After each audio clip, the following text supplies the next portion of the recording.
Chapter 1473. When all his thoughts were immersed in the feasibility of capturing the origin, Luaccio suddenly had a feeling that he was isolated from everything, but it wasn't the feeling of everything that really existed around him at this time. It was a kind of instantaneous feeling that flashed in front of his eyes like a revolving lantern. This special feeling came and went quickly. Perhaps it didn't even reach a moment, and there wasn't much left after it disappeared. When it disappeared, Luaccio couldn't even describe its existence. Feasibility of capturing the origin. Can the origin really be captured? If the origin represents everything, then where does the means to capture everything come from? External force, human power, or something else? If there is an external force, the concept of the origin representing everything will not be complete. But if it's human power should also include everything that the origin represents. At this time, Luaccio, who was deep in thought, didn't move at all, as if he was suddenly distracted. Teinzi next to him was waiting anxiously. He didn't know whether it was a good move to say this, but perhaps this would be his only chance, a chance to return to reality from the main god mountain that could make him drunk. In fact, Teinzi himself didn't know why he suddenly had this feeling of wanting to return to reality. He thought for a while and finally felt that it was probably a bad habit of people who wanted to find a girlfriend after being single for a long time. When he really returned to reality, he might start to miss the drunken life on the main god mountain again. Just when Teinzi began to be distracted by his own motives, the main god mountain suddenly began to shake slightly, and this kind of shaking reached a crazy state in a short time after that. The majestic palace he built, the fairyland on earth, collapsed one after another. Lightning flashed and thunder roared on the main god mountain, as if doomsday had arrived. And this kind of horrible phenomenon spread all the way from the main god mountain, as if it was going to affect the whole world of the main god project. Teinzi suddenly woke up and was so scared that his face changed drastically, but his master in front of him still seemed to be in a state of wandering, deep in thought. Teinzi's intuition told him that the abnormal movement of main god mountain was closely related to Boss Luo's absent-mindedness at this moment, so he couldn't help but shiver. Regardless of whether it was offensive or not, he hurriedly shouted, "Master! Master! Master!" The continuous shouting finally woke up Luaccio from his deep thoughts. At this time, Boss Luo's eyes flashed with a trace of confusion. He frowned and looked at Teinzi in front of him, who was frightened in front of him, and asked subconsciously, "What's the matter?"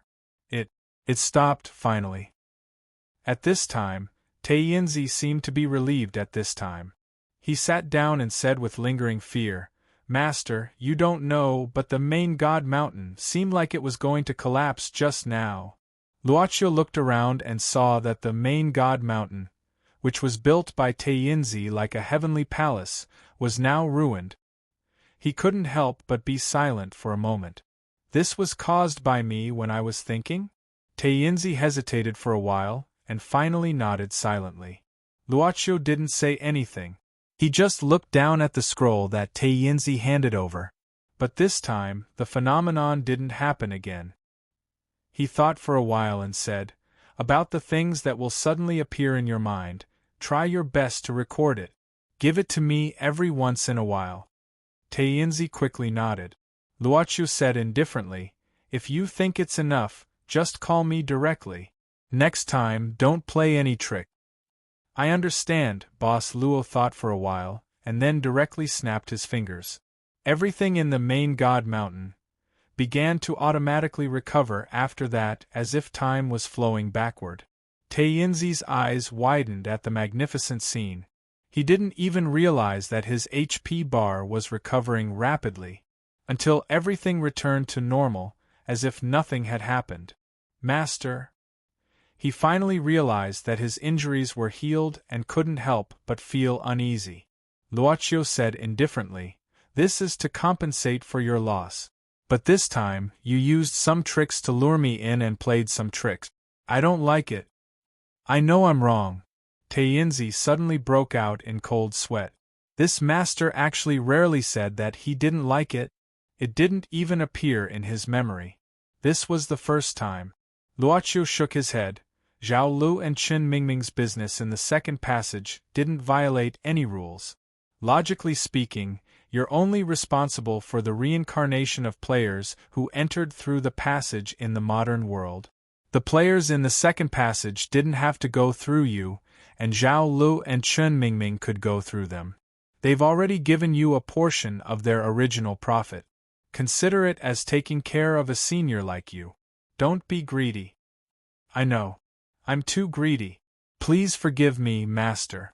Tainzi's body was almost touching the ground as he trembled. If you recall more things, I'll look at it more clearly and use the information to reward you with achievement points. Hearing this, Tainzi was instantly overjoyed. He suddenly raised his head, but he couldn't see Boss Luo's exclusive account. So, after saying this, Boss Luo had already left. Tainzi heaved a heavy sigh of relief. He felt weak all over and collapsed on the ground. Where's the horse? Why does Boss Luo look as scary as my master when he's angry? However, he was a forgetful person. He quickly put aside the unhappiness and fear in his heart and immersed himself in the fantasy of exchanging a large amount of achievement points by recalling the mysterious information in his mind. He even directly sat with his legs crossed and began to do his homework, which he hadn't done for a long time, hoping to recall more. It was like a deep-rooted bad habit that was engraved in his soul. This deep-rooted bad habit didn't seem to be corrected no matter how many years he cultivated on the mountain. Therefore, Zhong Qi's life was muddled and he didn't achieve much on the path of cultivation. However, for some reason, the former Tai-Bai sword god didn't remind him of this situation and completely let him do whatever he wanted. Oh, Wang Kai, get me a cup of Long Island iced tea. I need to gather some inspiration.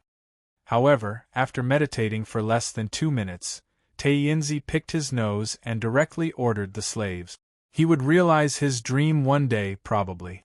Somewhere in the dimensional crevice. In fact, in the dimensional crevice, not only there was no concept of time, but also the concept of coordinates, so Taisetsu couldn't tell where he was. The place where he entered was the passage that Miss Maid opened for him. He only had a sense of direction.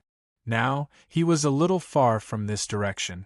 Daz shook his sore wrist at this time, then sat directly on the corpse of a void original demon. He opened a pocket, and a huge suction force directly sucked the corpse of the void original demon in front of him. Taisetsu shook the bag in his hand. This was a prop that Miss Maid told him to use to store materials. It was called the Universal Bag. God knows why Miss Maid's painting style gave him such a prop. She said it was a small gift from an immortal in the heavenly court. Because it looked like a tattered belt, it had been kept in the warehouse. This time, it happened to be useful, so she gave it to Taisetsu. Oh, an immortal? Taisetsu looked at the universal bag in his hand. It was more like underwear that hadn't been washed for years than a bag. He couldn't help but frown. Oh, an immortal? In the end, he shook his head. Ignoring the terrible appearance of this thing, the capacity inside was actually quite impressive. At the very least, since he entered the crevice, the number of corpses of the original void demons inside was at least 500 or 600, right? However, the location where Miss Maid opened the passage this time didn't seem to be very ideal. Taisetsu hadn't encountered a large group of void original demons so far. Basically, there were only a few or a dozen of them. He even used the word desolate to describe this area. Based on his intuition, Taisetsu felt that this area wasn't too far away from the place where he leveled up last time. But the place where he leveled up last time was full of void original demons, and there was even a farming spot. This made Taisetsu have a feeling that this area had been swept by someone. But who would sweep these void original demons for no reason? Even if it was a sweep, there would at least be some corpses and bones left behind. This was more like a fish pond that had been overfished. He shook his head, feeling that it would be a huge project to cut down enough void original demons to satisfy Miss Maid, given the current number of void original demons in this area. Hence, he couldn't help but wonder if he should go further away to do the killing. Miss Maid asked him to kill a few more. But how many would a few more be? 1,000, 2,000, 10,000? It definitely wouldn't work if it was less. This was simply a question of death. Women. There seems to be one in front. Let's go further after killing this one. Taisetsu had good eyesight. At this moment, he saw a void original demon rapidly traversing through a group of floating stones and drifted over. There's someone else? He hurried over. In this void, where birds didn't lay eggs and there were only stones and void original demons, it was rare to see someone other than himself. Taisetsu couldn't help but feel curious. He had been following Luochio for some time. When he had nothing to do, he could get some information about transcendence from Miss Maid. Could he be one of those transcendents that Miss Maid was talking about? Taisetsu couldn't help but think to himself. Yes, that's right, Miss Maid was using the word dwelling when she talked about these transcendents, and had a look of disdain on her face. At this moment, he had quietly approached the rapidly moving void original demon, and heard some cries that made him feel rather complicated. Ada-da-da! 23 Dragon Subduing Palms. Ada-da-da! Forbidden Move, 148 hands, Hand of God. I'll take it, I'll take it! He saw a balding middle-aged man in his 30s or 40s, wearing flip-flops, baggy pants, and a small singlet, and carrying a nunchaku made of bone in his hand, chasing after the void original demon and shouting with unusual joy. This void original demon looked like it was being chased and beaten by this indescribable uncle. Taisetsu couldn't help but laugh as he watched, feeling like he was watching a silly middle-aged man having a lot of fun. Finally, after this uncle beat the void original demon violently and finally pressed it to the ground, Taisetsu slowly revealed himself. Perhaps he could learn from this uncle why the void original demons in this area had suddenly decreased. Unexpectedly, just as Taisetsu showed himself, this indescribable uncle was already standing on the corpse of the void original demon with his hands behind his back, looking up at the sky and saying indifferently, "Friend, you've been watching over there for a long time, why don't you come out and meet me?" Taisetsu opened his mouth, but suddenly didn't know what he should say. "Didn't I come out early?" At this moment, the uncle slowly turned around and stood on the corpse of the void original demon, looking down at Taisetsu with an arrogant expression. "Where did this little brat come from, daring to stay in this dangerous place? You've got some guts. Tell me your name." Taisetsu opened his mouth again. He didn't look like this before, it was a new body after becoming a Black Soul Envoy, which was his former youthful appearance. It wasn't wrong to call him a little brat. But looking at the uncle's neurotic appearance, Taisetsu also found it interesting, so he cleared his throat and said, "I'm the new East Wind Double Flower Red Stick from Erlituan of Fengmen-ao. People call me Taisetsu in the Jianghu. How should I address you, senior?" "Uncle." The uncle glanced at Taisetsu, who introduced himself, and suddenly widened his eyes, feeling as if he had met an old friend in a foreign land, so he directly jumped down from the corpse of the void original demon. "I'm the head of the 36 snack stalls on Changle Street, Yudanqiang, also known as the Emperor of Two Eggs. The new East Wind Double Flower Red Stick from Erlituan of Fengmen-ao? Why haven't I heard of you before? A super detached person who sells fish eggs?" Taisetsu felt that ever since he had been on Boss Luo's pirate ship, he had never encountered anything normal. He could only say faintly, "Fengmen-ao is a small place in the urban-rural area, it's normal that you haven't heard of it before." "Yes, I think so too." "Uncle." Yudanqiang nodded, then said, "Why are you here?" Taisetsu thought for a while, and at this moment, he didn't even have the mood to talk nonsense with this uncle, so he said casually, I was thrown here by someone. I don't know where this place is. Even a ghost wouldn't believe this. Unexpectedly, Yu Danxiang believed it, because he had been inexplicably thrown into this place, so he was simply pleasantly surprised by Taisetsu's explanation. How was this meeting an old friend in a foreign land? They were simply people who had fallen into the same fate. We're both people who have fallen into the same fate. There's no need to burn our clothes when we meet. Maybe you don't need to know who I am. Bah, we should know each other. At this moment, Yu Danxiang suddenly came forward, grabbed Taisetsu's hands with both hands, and said tearfully, "Brother, you've worked hard." Taisetsu. What? He actually believed it. Chapter 1474. The encounter with Yu Danxiang was a wonderful thing for Taisetsu. From the very beginning, he never thought that he would meet a human being in the crevice. That's right, it was only a human being, not a detached person. For some reason, Yu Danxiang was very warm to him from the very beginning. Later, Taisetsu finally understood. Yu Danxiang really felt that he was in the same boat as him.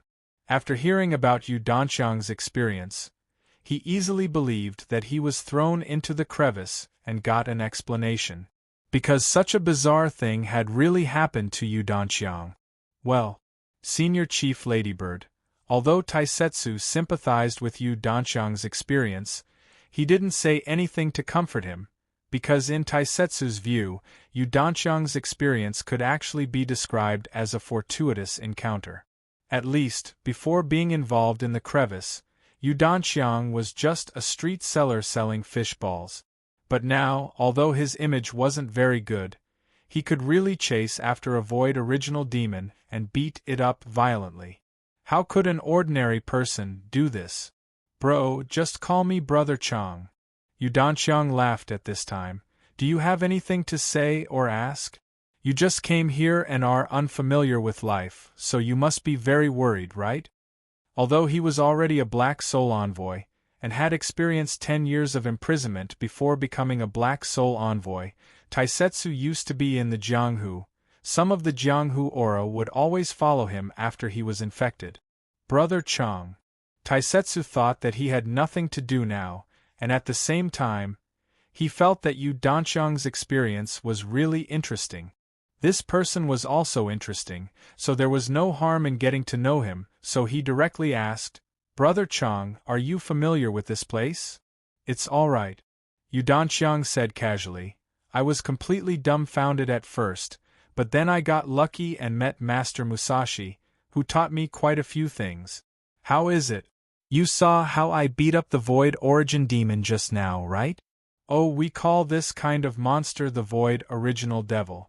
This thing is divided into several levels, such as Ancestor, Azura, and so on. Taisetsu pretended to listen attentively. When Yu Danxiang spoke earlier, he used the word we and mentioned Master Musashi. Brother Chang, who is this Master Musashi you mentioned? Anyway, it's Master Musashi. Yu Danxiang shrugged and said, I don't know his full name because he never told me. Oh right, I've already taken Master Musashi as my teacher. I'm now his registered disciple. Is this Master Musashi very powerful? Taisetsu asked thoughtfully. Of course. Yu Danxiang nodded vigorously. I'm afraid I'll scare you to death if I tell you. Some time ago, I attacked heaven with Master Musashi. Yes, it's the place where Jesus lives. You can't imagine it, can you? We really attacked Jesus' hometown.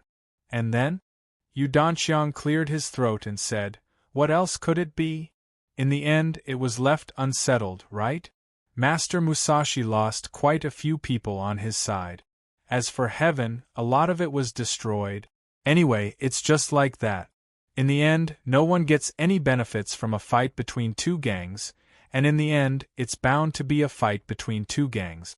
Brother, you're the double red stick of the new Dongfeng of Fengmen Ao Air Li Tun. Haven't you seen this kind of thing a long time ago? Oh right, brother. Do you remember what the guy who threw you here looked like? Why did I randomly come up with this name? It's so embarrassing. Also, why do you remember it so clearly? However, The Master Musashi behind Yu Danxiang and his organization actually directly attacked heaven. Taisetsu did not know much about the supreme level. What he knew was that Miss Puppeteer occasionally mentioned it. But this time, when he learned about it from Yu Danxiang, Taisetsu had a new understanding of the supreme level organization. Brother Chang, do you have a way to find the person who threw me here? Taisetsu suddenly asked curiously. Yu Danxiang laughed and said, Brother, the place where I live now happens to be the gate of this group of supreme-level people. If they want to return to their houses here, they have to pass through the gate.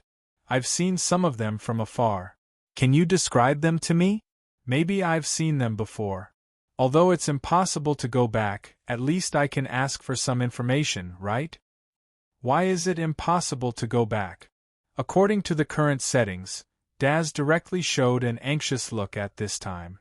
Because only supreme-level people have the ability to open a passage to return to the real world.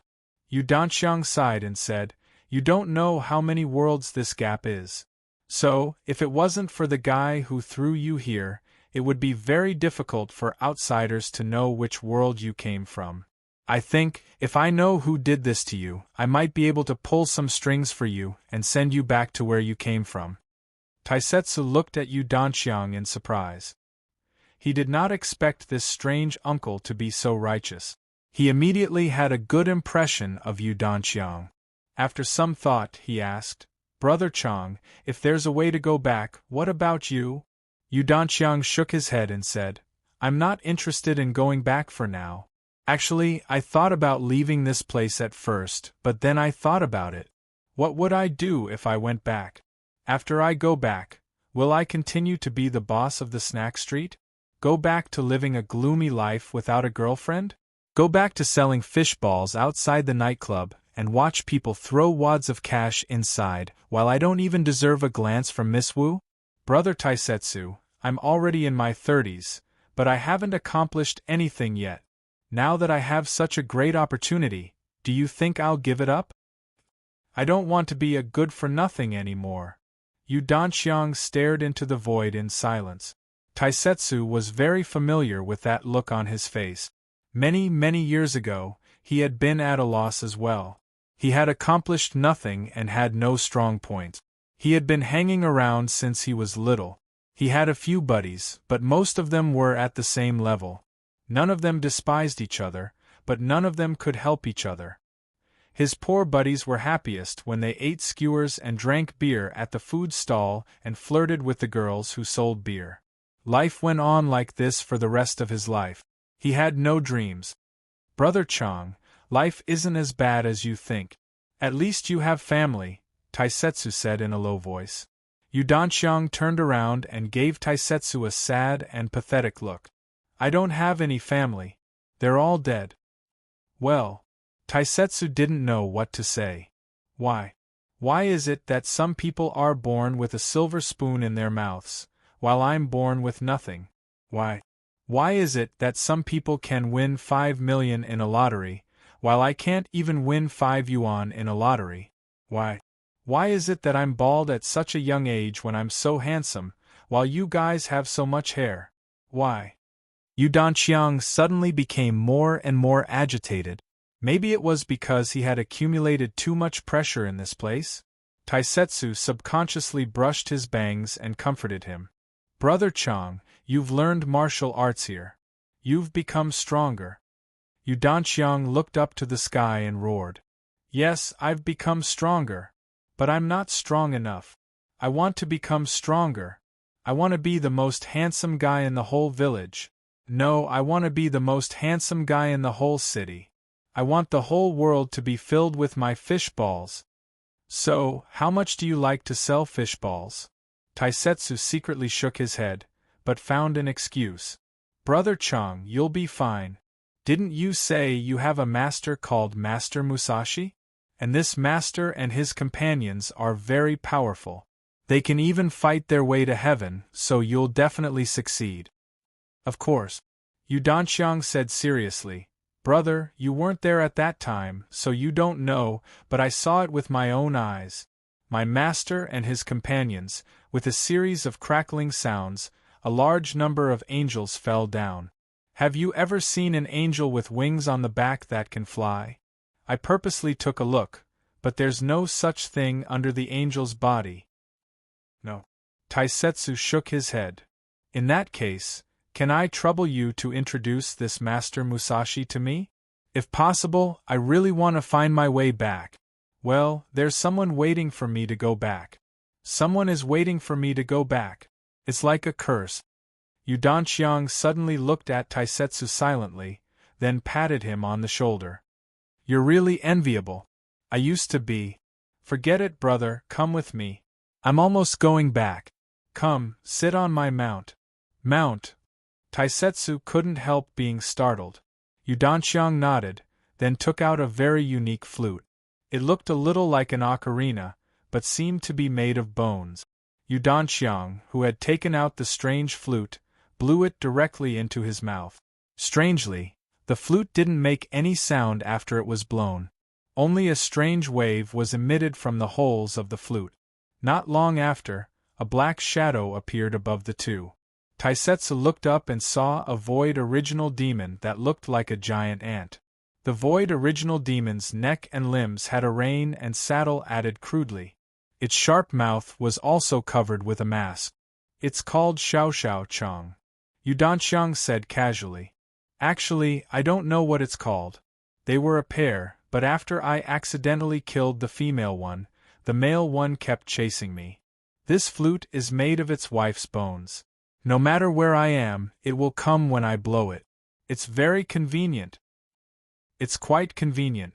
Taisetsu opened his mouth, but didn't say anything in the end.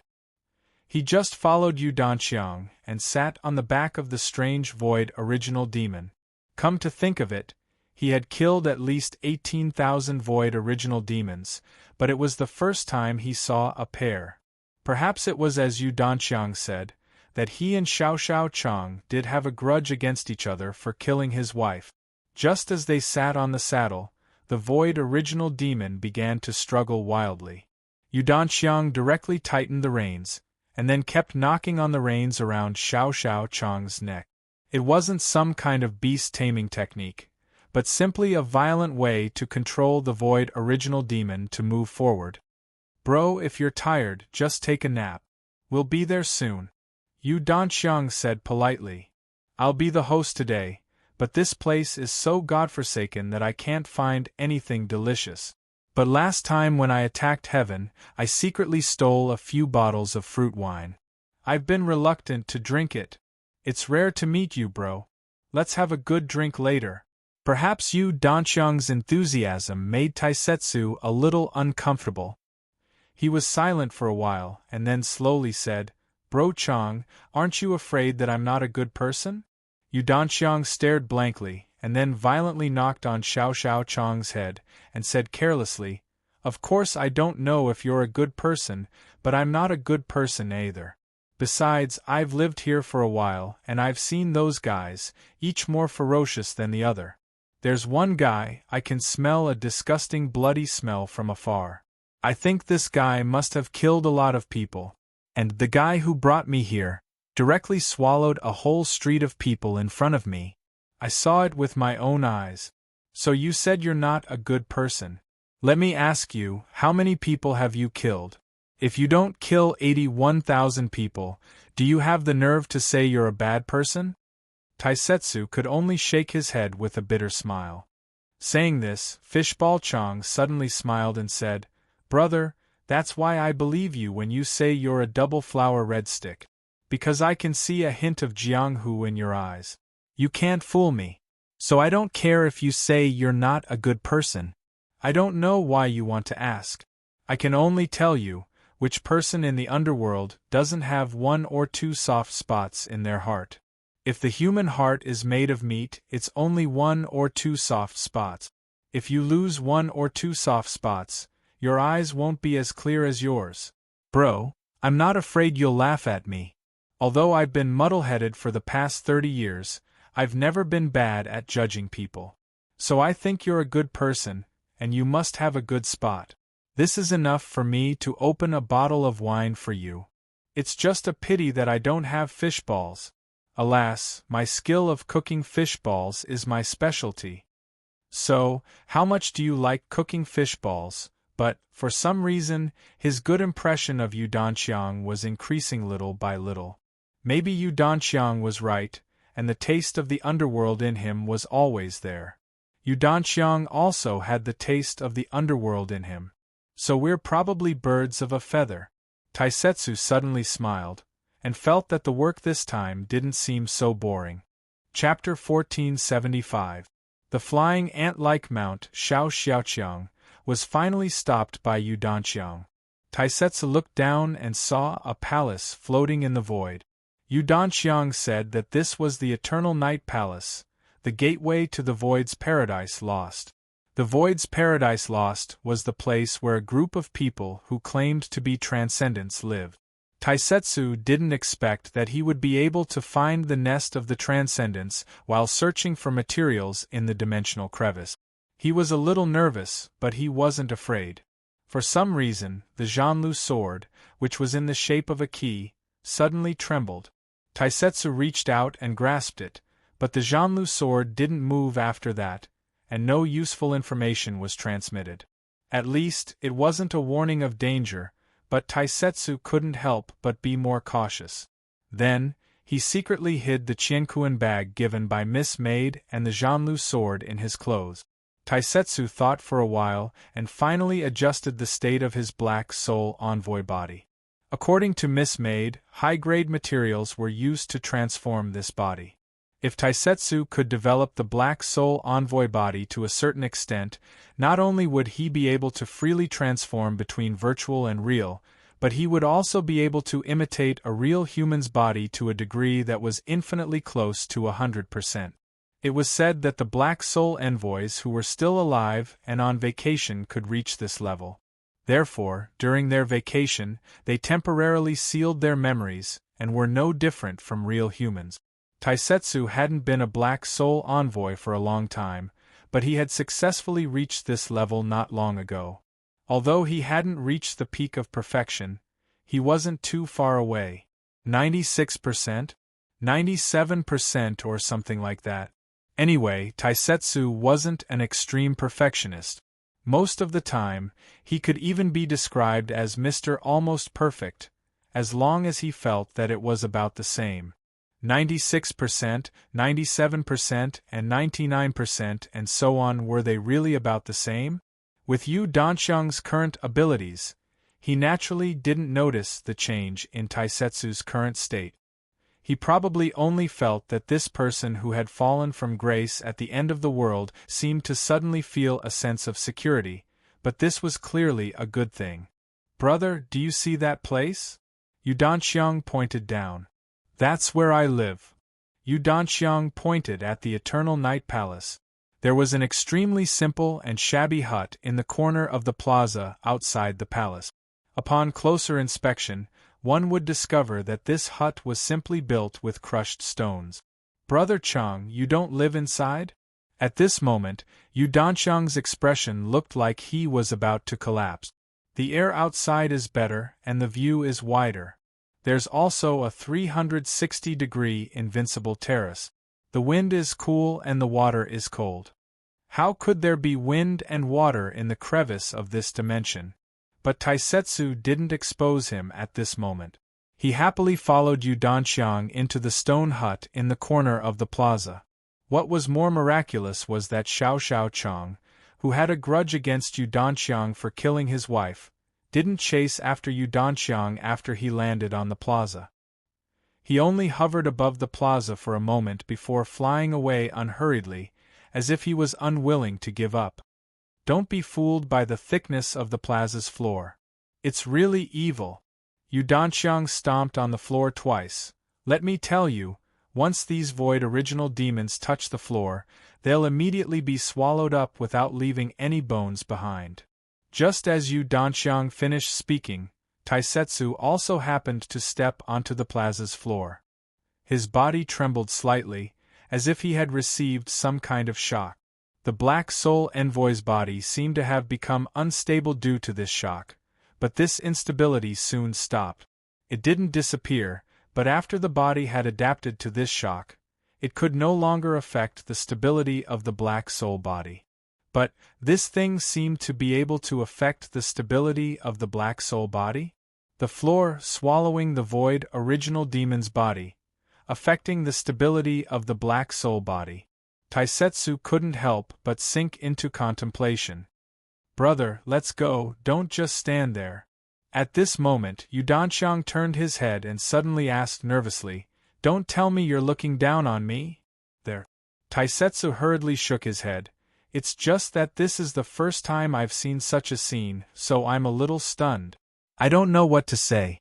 I haven't seen much of the world, Brother Chang, please don't blame me. Yudanqiang nodded. Thinking back to when he saw the Eternal Night Palace for the first time, he didn't think too much about it. Instead, he enthusiastically pulled Taisetsu's hand and walked towards his stone hut. "Oh right, Brother Chang, do you know what's under the floor?" Taisetsu suddenly asked. Yudanqiang said in astonishment, "I don't know? Who would pry open the floor for no reason? But even if they wanted to pry it open, it wouldn't be easy. Even if the floor was damaged, it would automatically repair itself." Taisetsu nodded. At this moment, they had already walked to the door of the stone hut, but Taisetsu suddenly pulled Yudanqiang and said in a low voice, "Brother Chang, be careful, there's a situation in the hut." "A situation?" Yudanqiang was startled. Then, as if he had thought of something terrible, he suddenly quivered. Could it be? He hurriedly rushed into the stone hut, but the next moment Yudanqiang flew out of the hut. Taisetsu directly reached out his hand to support Yudanqiang's back. He slightly used his wrist to offset the inertia of Yudanqiang's body, but he saw that Yudanqiang was vomiting blood at this time. He stretched out his hand to cover his chest. Obviously, he was seriously injured. "Brother Chang, are you okay?" "No. I'm fine." Yudanqiang quickly wiped the blood from the corner of his mouth, but he looked a little flustered. He hurriedly whispered to Taisetsu, "Brother, remember not to say anything later, there's a troublesome guy inside, but don't worry, I can handle it." Taisetsu frowned and looked at the door of the stone hut. At this time, a swaying figure walked out of the door. It was a somewhat thin man with a hoarse face who looked to be in his 30s, but he had a rough feeling of a northern man, and there was a strangely shaped whip on his waist. At this time, the horse-faced man was holding several bottles of wine in one hand and a bottle in the other. He drank more than half of it, his eyes were half open, and he looked like he was drunk. Yudanqiang hurriedly ignored his injury and trembled as he walked forward and called out respectfully, "Lord Attila, why are you here? You should have told me earlier, then I could have greeted you." Attila? Taisetsu silently remembered this name. At this time, looking at Yudanqiang's groveling appearance, the horse-faced man, Attila shook his head and suddenly took out the whip from his waist, and then ruthlessly whipped Yudanqiang. After being whipped, Yudanqiang immediately screamed and collapsed on the ground, twitching. Taisetsu frowned and took a step forward. But at this time, Yudanqiang quickly raised his head and gave Taisetsu a look, indicating that he shouldn't be impulsive. Then, Yudanqiang suddenly laughed loudly. "Lord Attila's whip is still so painful, it's almost breaking my bones." Attila immediately laughed loudly, and without saying anything, he picked up the whip and randomly whipped Yudanqiang a dozen more times, only stopping when Yudanqiang's skin and flesh were split open and he spat out blood. "Does it feel good?" Attila asked directly, his voice carrying a kind of brutal joy. Fish Ball Chang clenched his teeth and nodded with all his might. "That's great. Lord Attila. I'm just a wretched wretch, I don't feel good if you don't whip me. If I don't get whipped a few times a day, I won't have the energy to wake up. Luckily, this is Attila, otherwise I don't know how to live my life. Haha, this is an obedient beast." Attila laughed even more merrily, then reached into his pocket and took out something that looked like a fruit. Although it was called a fruit, the color of this thing made Taisetsu think that it wasn't a good thing, and it gave off a kind of evil feeling. But Yu Danxiang showed an expression of extreme desire. He wanted this fruit.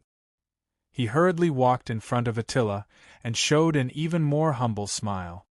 "It's your reward." Attila directly threw the purple-red fruit in his hand to the ground, but at the same time raised his foot and stepped on it. The fruit immediately cracked, and the pulp and juice spilled out. Yu Danxiang's eyes flashed with a trace of shame and anger. He subconsciously turned around to look at Taisetsu behind him, only to feel even more uncomfortable. Taisetsu looked at Yu Danxiang and silently shook his head. Unexpectedly, Yu Danxiang gritted his teeth and actually knelt down at Attila's feet, lowering his head and licking the pulp and juice on the ground and Attila's shoes. Daz opened his mouth and his frown deepened. However, he saw Attila laughing even more happily at this time. He kept calling him a dog slave, and so on. Yu Danxiang didn't say anything until he finished the pulp and juice of the fruit, then obediently knelt on the ground again. Taisetsu sighed inwardly, then shook his head. "Who is this person? I haven't seen him before." Attila's gaze was now on Taisetsu, tilting his head to look at him and beckoning with his finger. "You, come here. Lord Attila." Seeing this, Yu Danxiang hurriedly raised his head and said, "He's my friend. He just came to the crevice between dimensions. He doesn't know anything." Attila seemed to be drunk, sizing up Taisetsu before nodding and saying, "A human who got sucked in? What a lucky guy. There are so many subworlds, the probability of encountering one in a few quadrillions. But the crevice between dimensions is so big, it's not surprising for it to appear occasionally. I don't know if you're lucky or not. But since you're here, come to my Hun palace. I just happen to lack a toy to play with." Yu Danxiang was shocked at this moment and hurriedly said, "Lord Attila, my brother is just an ordinary person. He still wants to find his way back. Can you give me some face?" Attila suddenly raised his hand and directly whipped Yu Danxiang. This time was completely different from the dozen whips from before. After being whipped, Yu Danxiang's skin and flesh actually exploded, his entire body becoming a bloody mess. "Your face? Why don't I know what face you have?" Attila laughed loudly at this moment.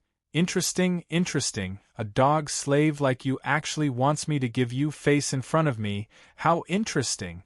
I'm just bored and usually raise you like an animal. I'll reward you with some toys when I'm happy."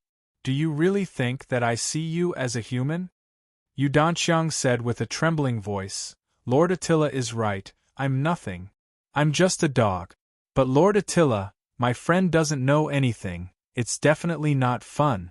How do you want to play? I'll play with you, so you see." "You really don't understand." Attila sneered. "You're just a guy who mysteriously stayed here, you only obtained some power. Do you really think you have the qualifications to be our partner? It looks like I really need to give you a deep lesson." With that said, Attila raised the whip in his hand again. The whip began to dance on its own, like a venomous snake. It instantly transformed into a thick black shadow that rapidly whipped at Yu Danxiang. If this continued, Attila believed that he could directly whip Yu Danxiang's soul until it dissipated. Oh! However, the whip did not hit Yu Danxiang in the end. Instead, it was grabbed by someone. "Friend, isn't this a little too much?" Taisetsu stood in front of Yu Danxiang and grabbed one end of the whip. He said with a deadpan expression, "Although I'm not sure what the relationship between the two of you is, you are still considered acquaintances, right? Killing someone is just a matter of nodding your head. From the looks of it, you are much easier to play with than this dog slave." Not only was Attila not angry, he even appeared rather happy. This king likes to tame people with fiery personalities. Your personality must be very fiery. Ha ha ha ha. With that said, he tugged at his whip with a little force, hoping to pull it back from Taisetsu's hand. But to his surprise, he failed to pull it back. Attila gaped his mouth in astonishment. Following that, he used another 20% of his strength, but Taisetsu remained motionless. His whip still failed to be pulled back. Attila frowned as his eyes narrowed. Following that, he sneered. Just as he was about to use more strength, he suddenly felt a chill. His intuition told him that the chill came from the young man with the gray scarf around his neck. Attila was slightly alarmed. Just as he was about to do something, a long howl sounded from the square. King Hun, are you up to no good again? Why didn't you call me? Accompanying the long howl was a figure that was rapidly approaching. Yu Danxiang shouted in pleasant surprise, Master Musashi. Chapter 1476. King of Hun. Are you dissatisfied with this poor registered disciple of mine? The person who came was dressed like a ronin, with a green foxtail at the corner of his mouth. His face was full of whiskers. At this moment, one of his hands was still hanging on his open lapel. It was Master Musashi with a smile on his face. Attila frowned, but at the same time, he realized that the other end of the whip that he had been holding suddenly loosened. He subconsciously retracted his whip, took a deep look at Taisetsu, and then used the whip to make a strangling motion towards Taisetsu's neck. Taisetsu shrugged casually. Attila sneered, took another look at Master Musashi, and left directly. As for Master Musashi, he had no intention of stopping this King of Hun. Until Attila walked into the Eternal Night Palace, he walked in front of Yu Danxiang, took a look at Yu Danxiang, and said indifferently, Where is the thing I want? Yu Danxiang struggled to get up from the ground, lowered his head and hurriedly said, Master, please wait a moment, I'll bring the thing you want right away. After saying that, Yu Danxiang staggered into the palace. Seeing this, Taisetsu could not help but frown and say, He's injured to this extent, and you still let him work for you? You're his master, aren't you? From Yu Danxiang's surprised cry, Taisetsu knew that this man dressed like a ronin was his master. Master? Master Musashi looked at Taisetsu in shock, not seeming to care that there was an unfamiliar face in the square. Instead, he said curiously, Young man, do you have some misunderstanding about the inheritance between master and disciple? I only casually gave him some basic training methods. I've never taught him any swordsmanship of any school. Taisetsu was silent. He subconsciously looked at the stone hut. Yu Danxiang had not come out yet, but he could imagine that he, who was seriously injured, was probably taking this opportunity to struggle in the hut, but did not make a sound. This is his way of living, Musashi suddenly said. Whether it's to stay by my side and learn some skills, or to curry favor with others like a servant to gain benefits, it's his own choice. Do you think there's anything wrong with it? This heart that wants to become strong does not need pity. Taisetsu was silent for a while. He was not a hothead, and had long passed the age of hot-bloodedness. He could naturally understand what Master Musashi said. Well, since this is the path he chose, I really have no right to say anything. Right. Master Musashi smiled and suddenly asked, By the way, what's your name? Big. Taisetsu responded subconsciously, but in an instant, he frowned. Because the moment he asked this question, Master Musashi, who seemed to be smiling, suddenly attacked him. It was the longer one of the two samurai swords on his waist. From drawing the sword to slashing, the action was clean and swift, as fast as lightning. It even made Taisetsu's hair stand on end, and a sense of crisis suddenly came over him. But Taisetsu did not move, and Master Musashi's Boki Yasutsuna did not really slash. Boki Yasutsuna finally stopped in front of Taisetsu's shoulder. Reverse blade. Oh, I suddenly lost interest. Master Musashi took a step back and stood straight, and slowly put Boki Yasutsuna into the scabbard through his fingers. He shook his head and asked again, What's your name? Taisetsu. Taisetsu answered casually and then asked curiously, Why don't you cut it off? I will be in danger, right? Master Musashi squinted his eyes and smiled. If I touch the scarf around your neck. He actually did not think about what Taisetsu would say. At most, he thought that Taisetsu would nod and then be silent. But Master Musashi did feel the danger, and it was very clear. This strange young man with a scarf was far more dangerous than King Attila. Taisetsu did indeed nod. "If you really touch my scarf." But then he looked at Master Musashi, and said in an emotionless voice, "I will probably chop you until you can't take care of yourself." This scarf was personally knitted for him by the old woman he felt the most guilty towards in his life. She could not see, so the stitches were tightly knitted, and they were filled with longing for him day and night. For a detached person like Master Musashi, getting injured was very difficult, not to mention being unable to take care of himself. This was more difficult to accept than death. But is that so? Master Musashi restrained his smile and nodded. "I kind of believe that you can do it." This gaze is very similar to a good friend of mine in the past. He is also a very persistent person. Shao Jiro, have you heard of this name? Taisetsu slowly shook his head. Master Musashi did not mind, and then he began to ask about Taisetsu's origin. Taisetsu opened his mouth, still using the same words he said to Yu Danxiang. However, Master Musashi was naturally not a half-baked fellow like Yu Danxiang. He was a genuine expert who had transcended from a subworld, so he definitely would not believe that Taisetsu had been thrown into this place, because the danger he sensed from Taisetsu was enough for him to judge that Taisetsu was completely capable of entering the dimensional crevice by himself.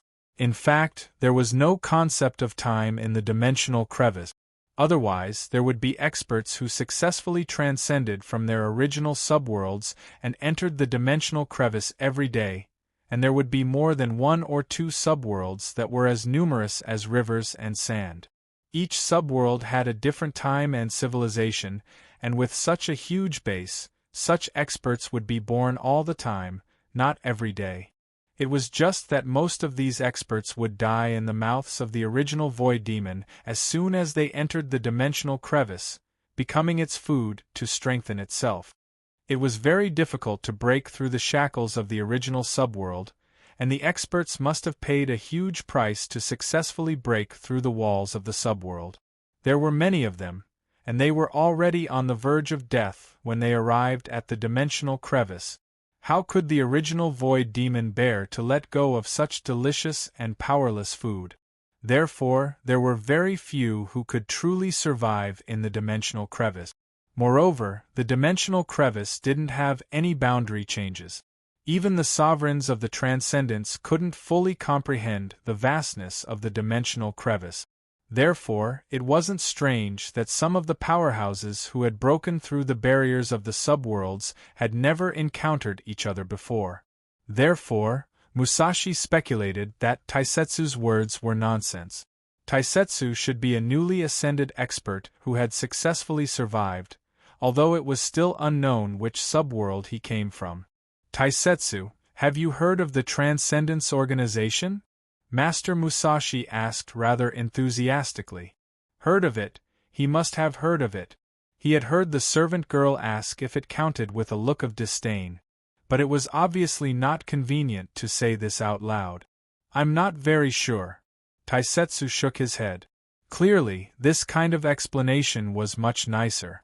Taisetsu was actually not very good with words, but later in prison, he had met many people who were good with words, so he had more or less picked up some. Ha ha ha! Master Musashi nodded.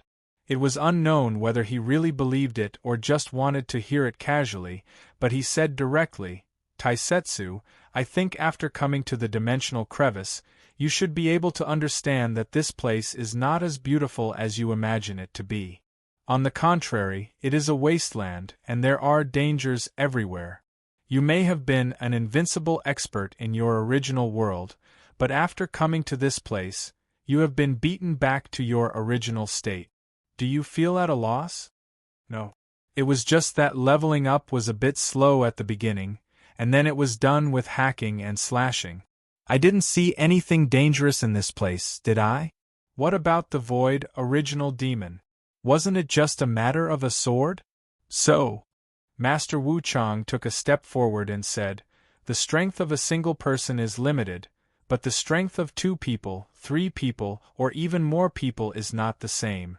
This is how the transcending level organization was born. Above them is a group of ancient transcendents called thrones, and then there are people like me who appeared in the new era. Our goal is to explore the end of this dimensional crevice, to find the true path of transcendence. Taisetsu thought for a moment and said, actually, it's something like a mutual aid association. 1 or a few leaders, and then a bunch of underlings. This is very common, isn't it? For example, places like the docks or construction sites have them. To put it bluntly, it's a gang. Musashi was stunned for a moment when he heard this, and then he burst into wild laughter. I can't refute that analogy of yours, it's really F***king right. That's right, you can think of it as a dimensional crevice association. How about it? Are you interested in joining us?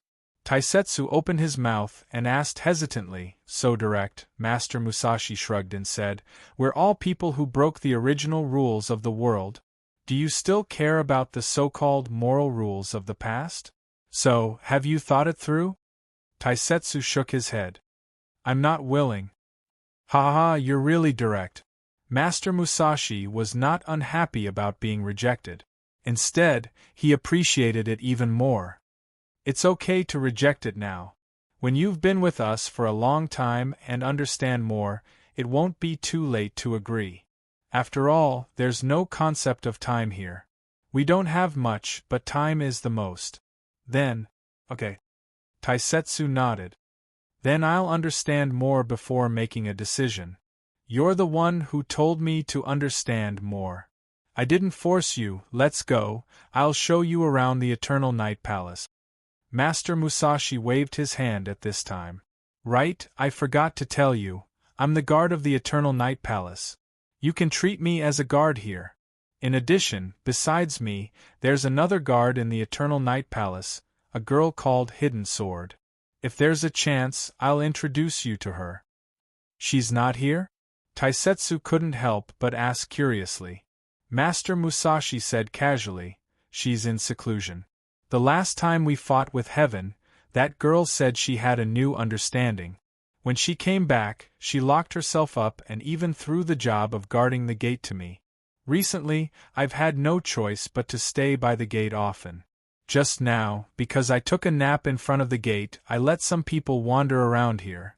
Speaking of which, there's been more people wandering around the square recently. Actually, regarding the matter of King Hun Attila humiliating you Danxiang, he still cared a lot. It was just that he didn't say it out loud. Didn't he appear immediately after hearing the noise just now? Taisetsu shook his head secretly. This guy told him that he didn't need to care about the moral values of the past. It was obvious that he had double standards. You don't know about Heaven? Unexpectedly, Master Musashi looked at Taisetsu in astonishment. Why would a normal person be so calm after hearing about the fight between the Transcendents and Heaven? I'm talking about the last time we fought with Heaven. Heaven? Do you know about Heaven? Taisetsu opened his mouth. Why did it seem like it was important to know about Heaven? He could only ask curiously. I still know about Heaven, but there are more Buddhists in my world. No wonder, it's from the subworld occupied by Buddha. Master Musashi shook his head rather disinterestedly. Forget it, follow me in. I'll give you a general introduction of the Eternal Night Palace. Taisetsu looked at Master Musashi's dispirited appearance and couldn't help but be puzzled.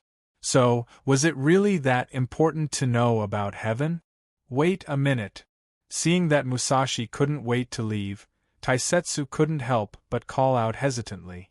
Then, he looked back at the stone hut.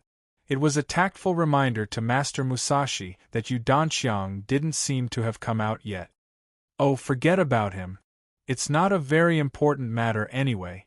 Master Musashi waved his hand and said, let that guy be alone for a while, so that I don't have to see his ugly face.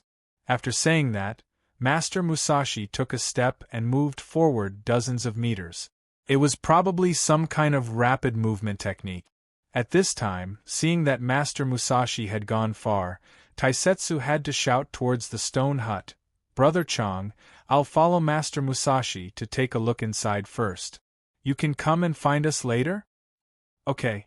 At this time, Yu Danxiang's voice came from the stone hut. "I'm not done here yet. Brother, you go in first. Don't worry about me, I'll be done soon.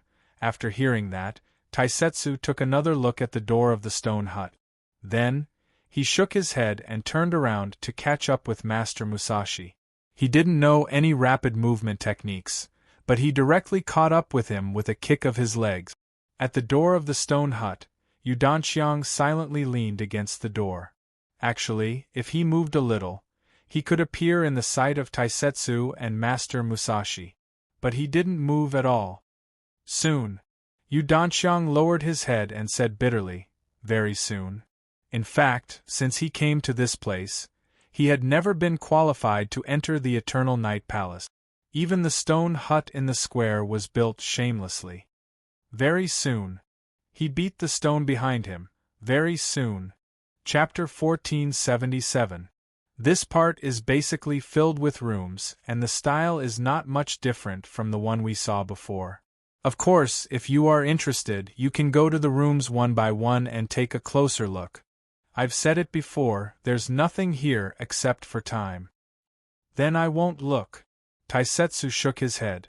Master Musashi seemed to let him choose any room to stay in. But he still wanted to find a chance to leave here. Who knew if Miss Maid would suddenly check on him? She would do it. This woman was as tolerant as a mother to her boss. Yes, she was the kind of mother who spoiled her son. She was not easy to others. Right. Taisetsu thought of a question at this time and asked curiously, "Didn't you say that there is nothing in the crack of this dimension?" In fact, except for those small monsters, I only saw deserted islands and stones. Not to mention trees. I didn't even see withered grass. How was this Eternal Night Palace built? Master Musashi squinted at this time and said, "If it were you, what would you think?" Taisetsu pondered for a while. If there is no construction material here, and it is impossible to produce, then there is only one possibility. It was brought from outside. Where do you mean outside? Musashi smiled faintly. Taisetsu looked up at him and frowned. From outside the crack, other worlds?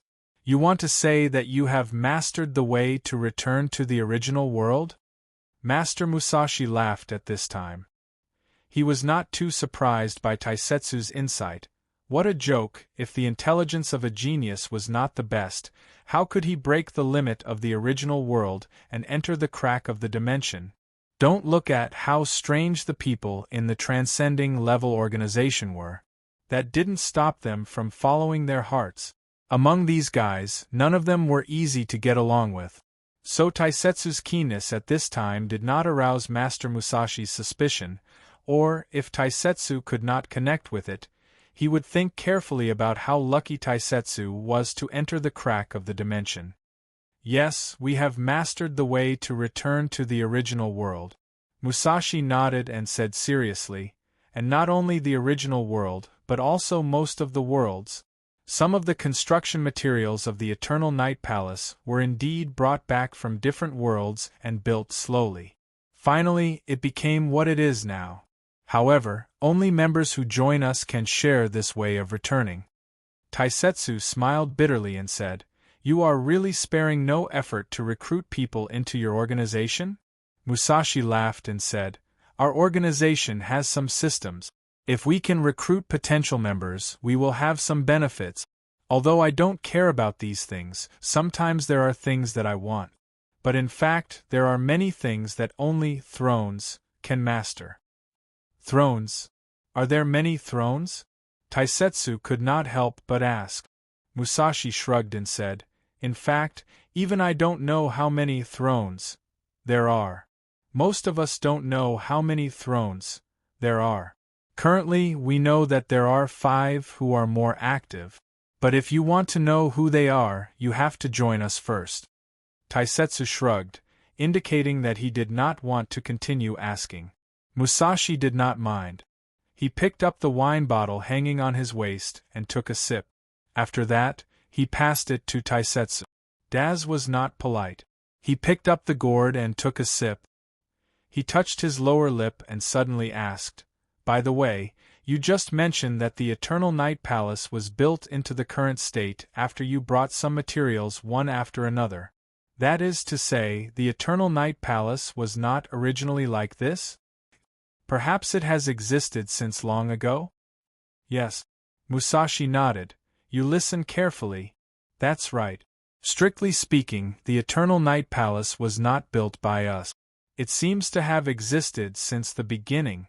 It is a broken building that has been floating in the dimensional crevice for who knows how long. I heard from the previous guard of the Eternal Night Palace that the Eternal Night Palace seems to be something from the old generation.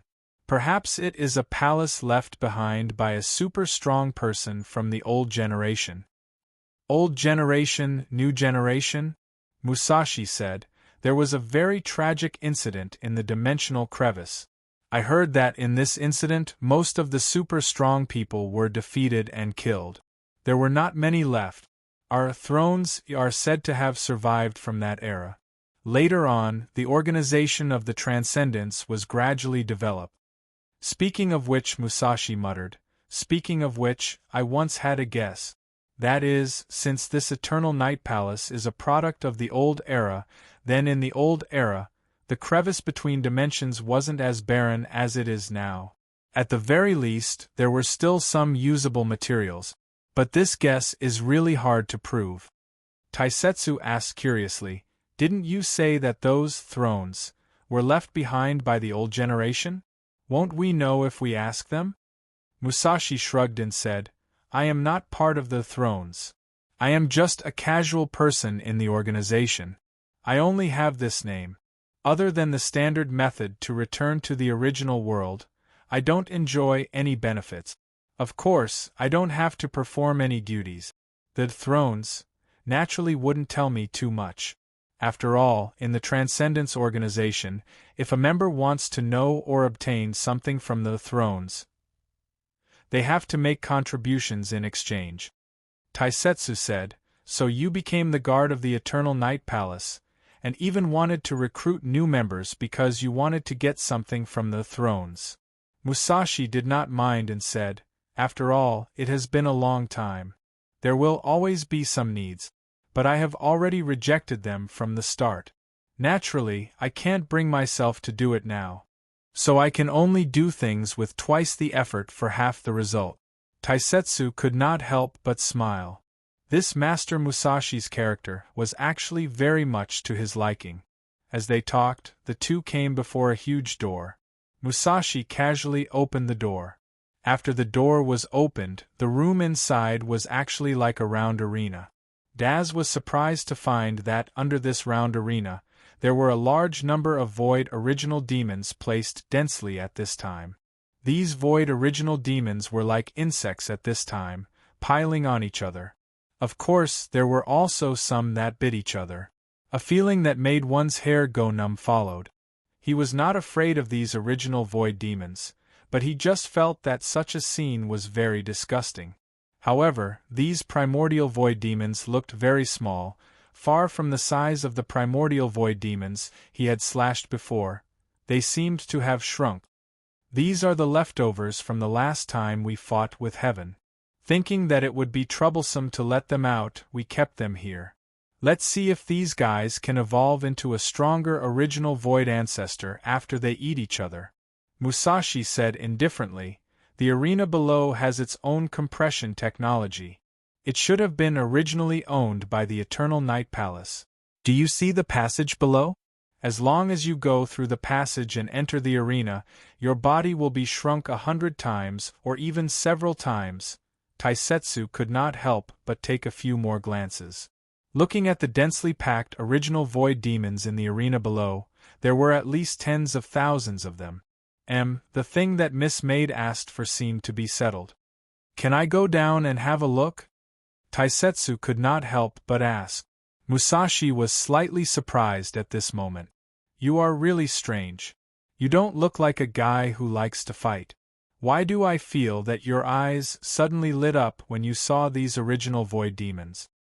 I'm from the countryside. It's the first time I've seen so many little monsters, so I'm a little excited, Taisetsu said rather seriously. Musashi shook his head, but did not agree to Taisetsu's request. There are at least tens of thousands of original void demons below. They are all the stronger guys that we caught. Some of them are on the verge of evolving into original void ancestors. There are even several original void ancestors themselves. It's very dangerous for you to go in carelessly like this. Besides, these guys are the property of the organization. You're not a member of the organization. You can look at them, but you can't touch them. Then I'll join the association, Taisetsu said with a serious face. People like you who don't enjoy benefits but still have to fulfill their obligations. You can just be an unaffiliated person. Musashi opened his mouth. This guy named Taisetsu had a rather strange way of thinking. But in the end, he still asked curiously, I'm more curious. What do you want to do in there? Taisetsu thought for a moment, then said very honestly, I want to kill them all. Musashi stared blankly for a long while before bursting into laughter. I told you I have a way to return to your original world, but you didn't care at all.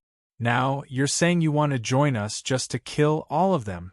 Did these void original demons do something wrong in their past lives for you to hate them so much? How about it? If I join the association, can I kill all the little monsters below? Taisetsu asked again. He was even prepared.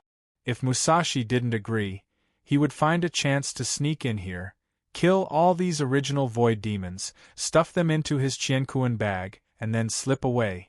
God knows where else to find so many materials in such a short time. Of course, he wouldn't let go of the opportunity so easily. Musashi said directly, strictly speaking, even the throne can't directly order anyone in the Transcendence organization. If you join us, you can kill all of them if you have the ability. These guys will increase every once in a while, so we have to wipe them out occasionally. Otherwise, it'll be quite annoying if they keep harassing us. In fact, even if you didn't mention it, I was going to find a time to get rid of them. After all, they're really too noisy. They're so noisy that I can't even take a nap in peace recently. Then hurry up and burn incense and recite the oath to join the association. You! What did you do in the past? Musashi couldn't help but ask in surprise. I mingled in the underworld. Taisetsu told the truth. He had indeed mingled in the underworld before, but now he was working for others. Musashi smiled and didn't really care about this. However, since Taisetsu wanted to join the association, he was naturally happy to see it. Thus, he said directly, if you want to join us, then follow me to see the throne. You have to at least get the recognition of one of the thrones before you can officially join the association. You want to see the throne? Daz frowned and hesitated a little. He didn't know if these so-called sovereigns could see through his black soul body that was only 96% or 97% anthropomorphic. In the worst-case scenario, he could just directly fight his way out, right? Anyway, when Miss Maid threw him into the dungeon to level up, she said that with the Jianlu sword and Onyx Soul's body, as long as he wasn't too lazy and wasn't extremely unlucky, he wouldn't die. Probably? Don't worry. Musashi patted Taisetsu's shoulder and said, the Fushi throne is on duty right now. Although you came from the subworld that Buddha took over, you should be considered a descendant of Yen Huang. The Fushi throne takes special care of the descendants of Yen Huang, so it shouldn't be a problem for you to join the association. Oh, that's good. What did you say? Taisetsu didn't immediately react. When he finally reacted, he couldn't help but open his mouth wide. Fu what? The Fushi throne. Musashi looked at Taisetsu curiously and said, why, is there a problem? Master Musashi, may I ask what relationship this Fushi throne Has with the legendary 3 emperors of the Yan Huang civilization? Taisetsu swallowed his saliva. It's one of the 3 emperors of the Yan Huang civilization, the human emperor Fuxi. Why, don't you know? F***ck. Taisetsu almost jumped up. He was really shocked. He suddenly realized that this transcender organization wasn't as simple as he thought. But why did Miss Maid still have a look of disdain? He couldn't help but think that with Miss Maid's personality, she wouldn't show such a look of disdain when she didn't know the details of the transcender organization. This meant that Miss Maid and the boss, as well as the shop that he worked in, were actually much more powerful than he thought. A lot more powerful? After that, Daz was in a daze all the way until he was finally pulled to a light gate by Musashi. Only then did he wake up a little.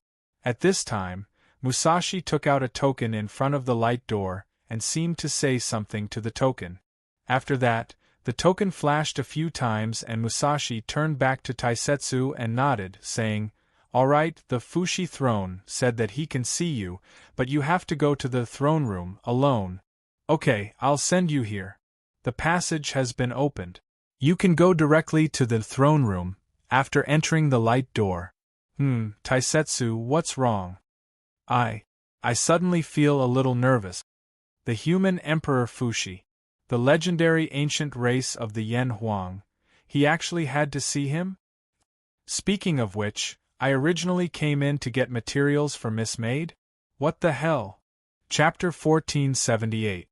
In the stone hut, Yudanqiang stretched and then put down the file in his hand. The file was given to him by Master Musashi.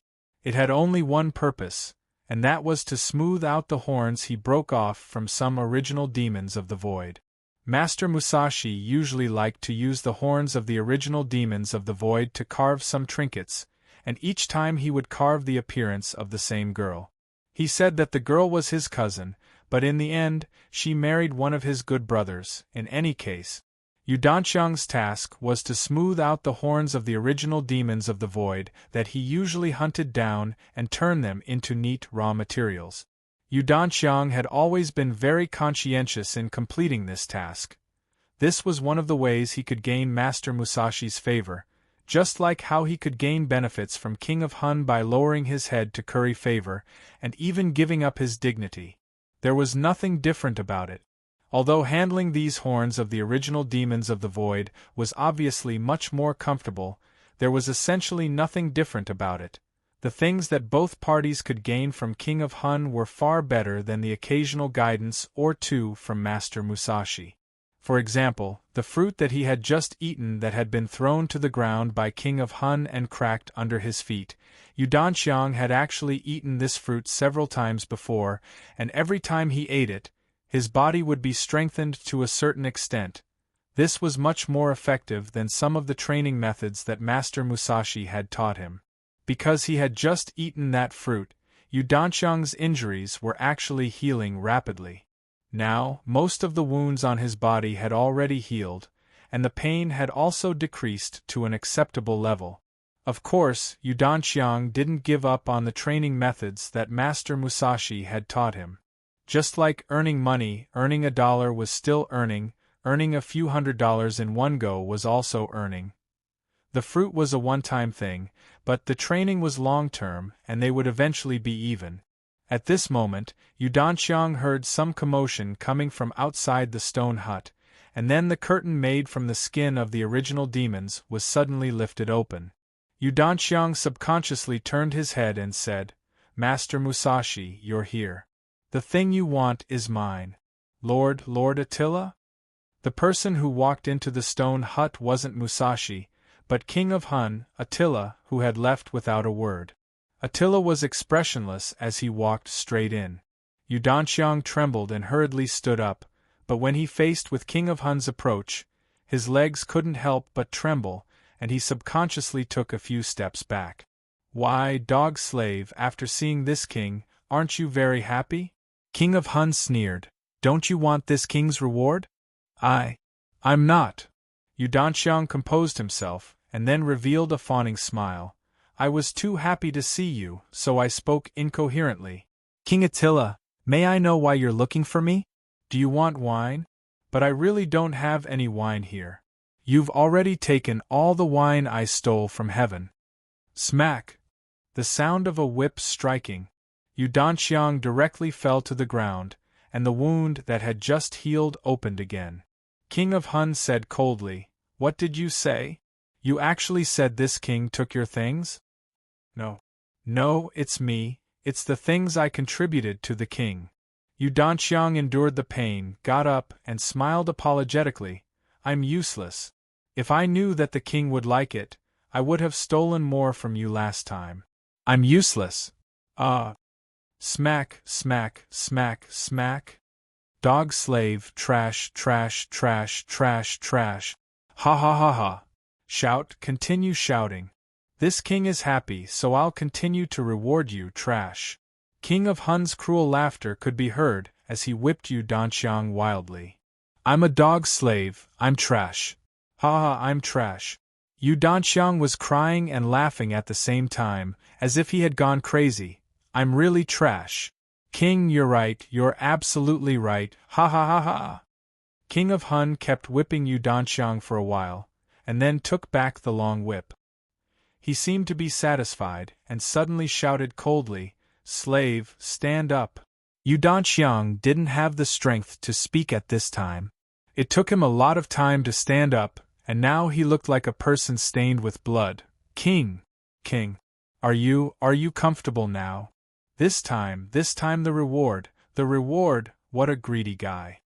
King of Hun suddenly smiled. Are you thinking that when you become stronger, you'll repay all the humiliation you suffered from me? I don't dare. How can I be stronger than you, King? Yu Danxiang trembled all over. King of Hun Attila sneered. It doesn't matter if you admit it or not. Do you think that with the rewards I gave you, you'll be stronger than me?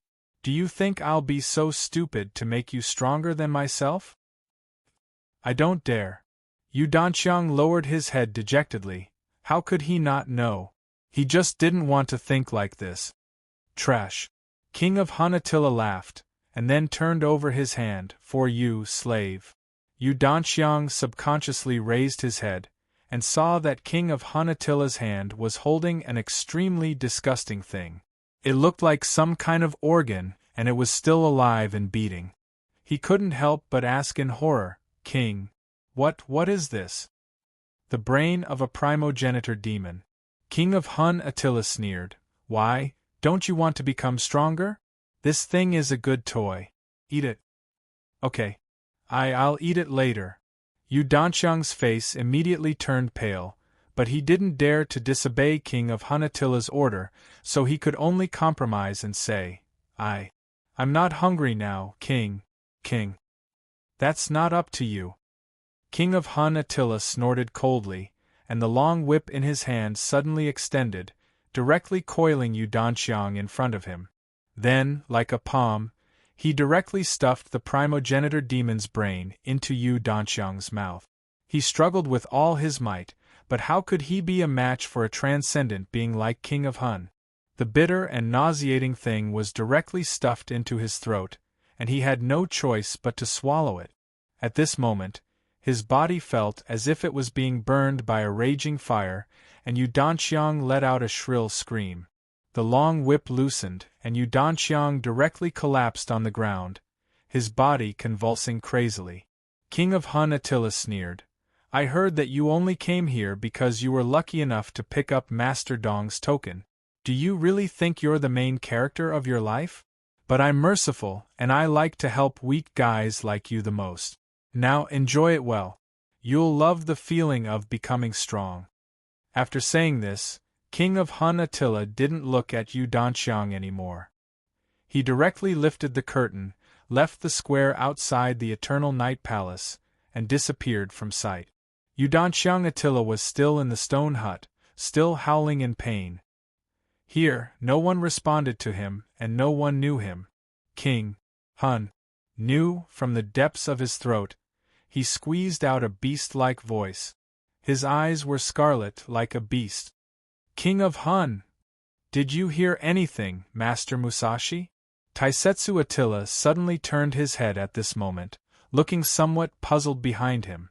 It seemed like something was calling him, but it was faint, or perhaps it was an illusion. Sound? What kind of sound is it?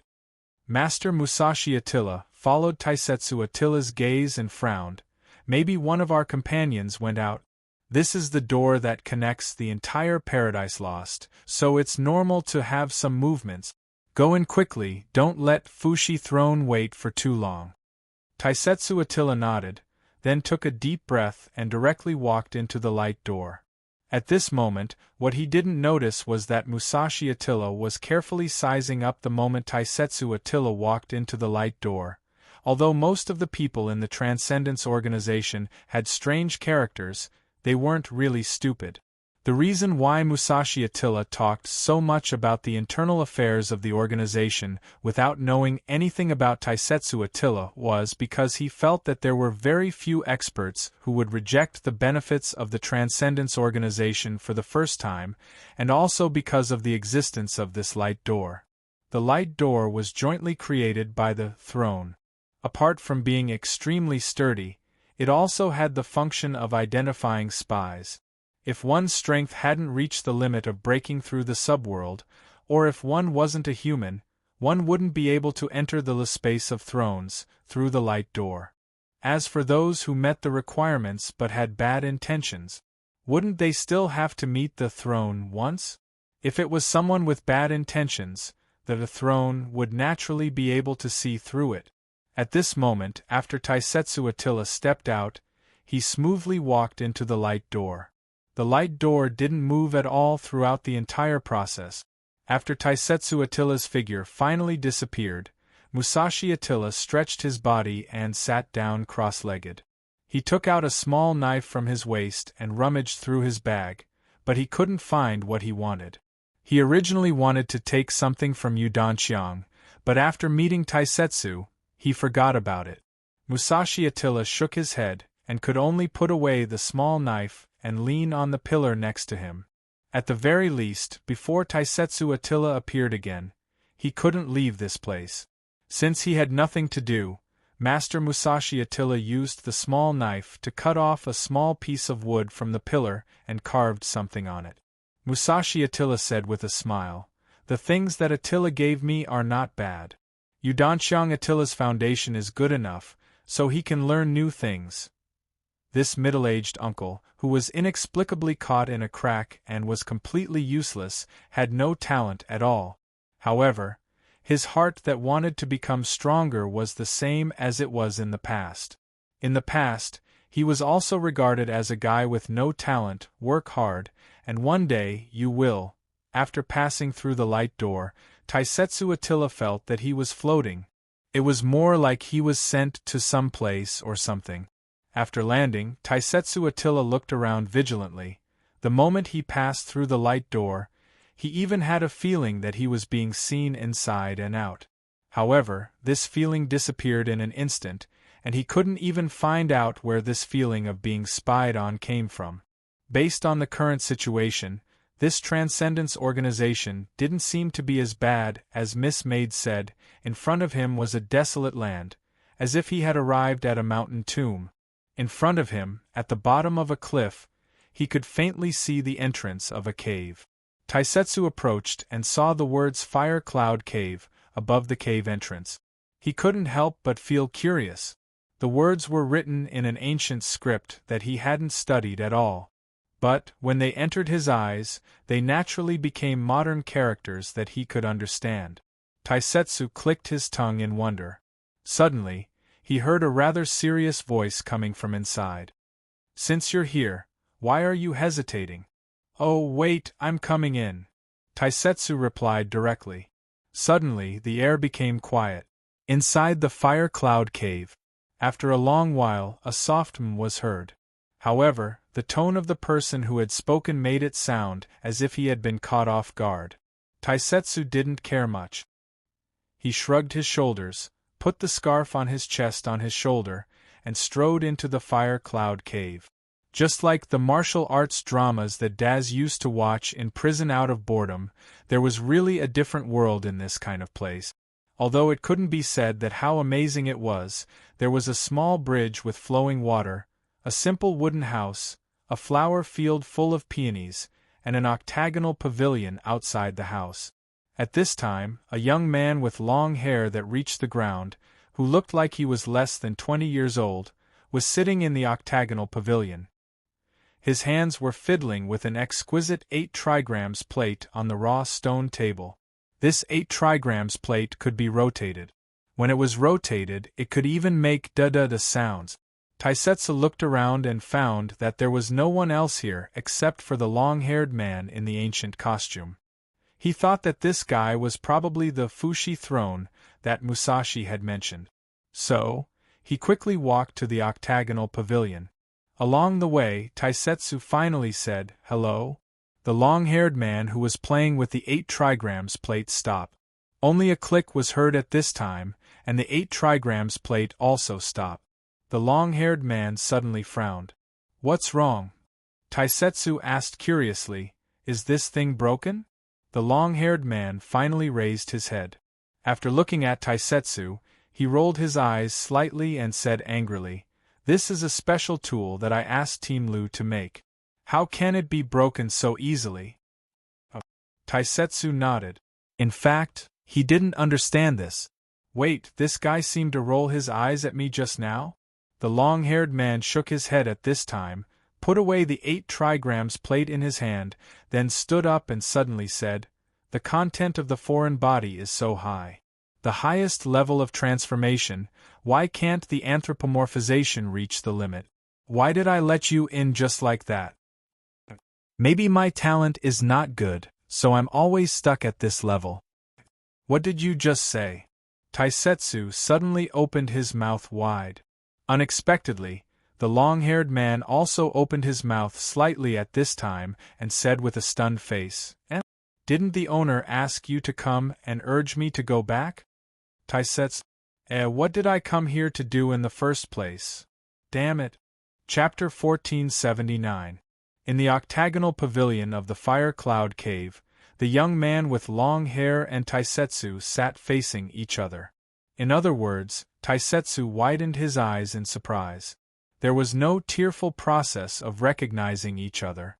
Whether it was the young man or Taisetsu, it was the first time they met each other. The only connection between them was black soul. To be precise, the young man with long hair was an old black soul that even he himself couldn't remember how old he was. He was Fushi, and the black soul in the shop was number 9 of the beginning. Why is your number 9 of the beginning? Is it a handsome guy with an extra prefix compared to other black soul numbers? Taisetsu was quite silent at this time. In fact, he himself also had a number. Whether it was him, Taiyinzi, Zhaolu, or Chun Mingming, they all had numbers. However, Daz had always felt that this number was very casual, willful.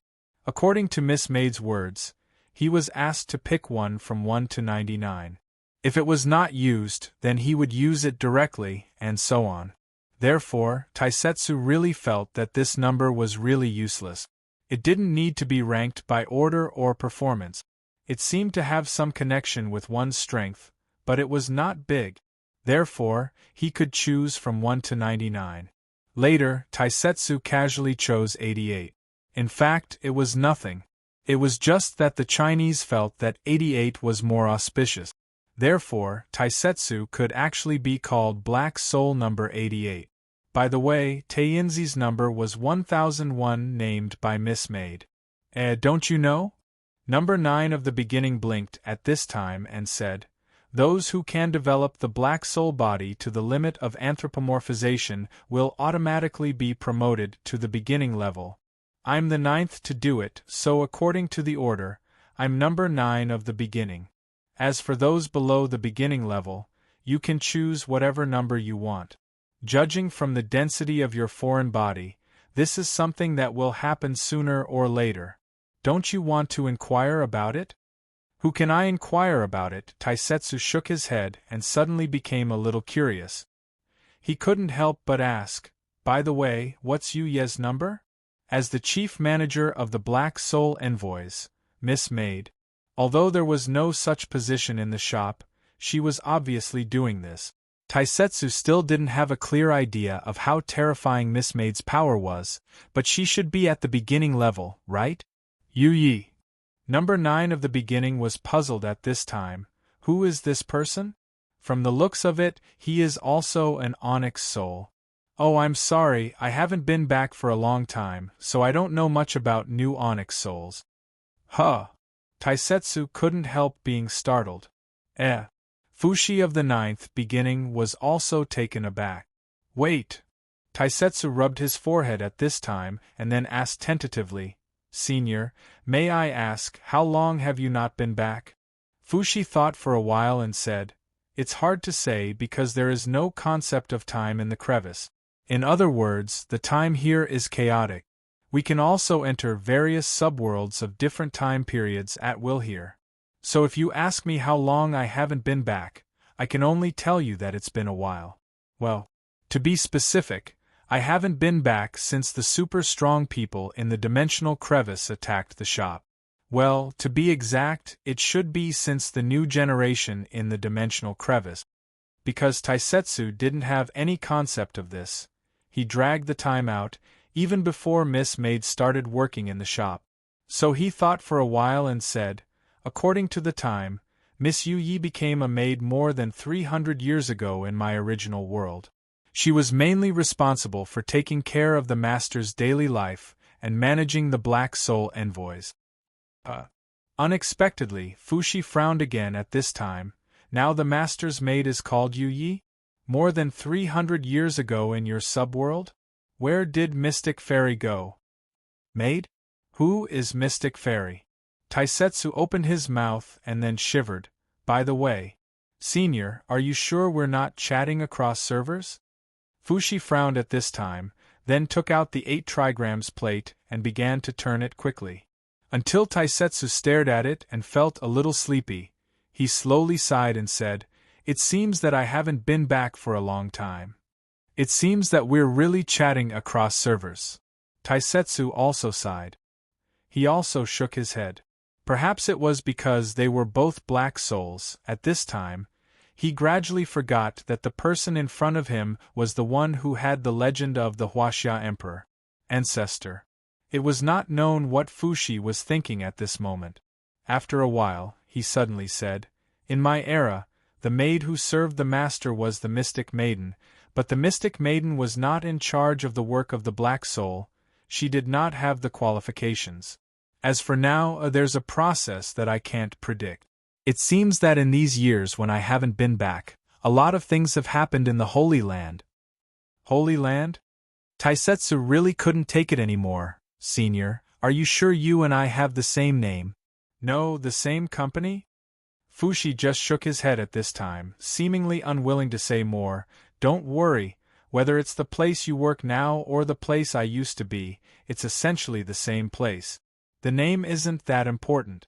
I just didn't expect that my original master had changed a long time ago. Taisetsu knew that Luochio just took over the shop not long ago, and there was another person before Luochio. But the name of the club already existed before Luochio, but Fushi called it the Holy Land. Taisetsu was stunned. Didn't this mean that there was a boss before Luochio's previous boss? Senior, can I ask, the shop in your era, I mean the Holy Land, what's the name of its master? Taisetsu even held his breath at this time. Fushi shook his head. I can't remember. What? Taisetsu opened his mouth. Fushi said rather helplessly, I really can't remember, whether it's the name or the appearance of my previous master. It seems that after the change of master, the Holy Land may have unilaterally deleted my memory. This 8 trigrams disc was specially made by me, and I used it to make a calculation. I found that the history of the past is complicated, like the water of a lake that has been stirred up. I can't see it clearly. Taisetsu completely believed this point, because he knew that the current master, Luochio, had the ability to turn on or turn off other people's perception at will, and this ability to control other people's perception was gradually to the extent of adding or deleting other people's memories at will. Taisetsu suddenly gasped at this time. He seemed to have come into contact with something that he shouldn't know casually.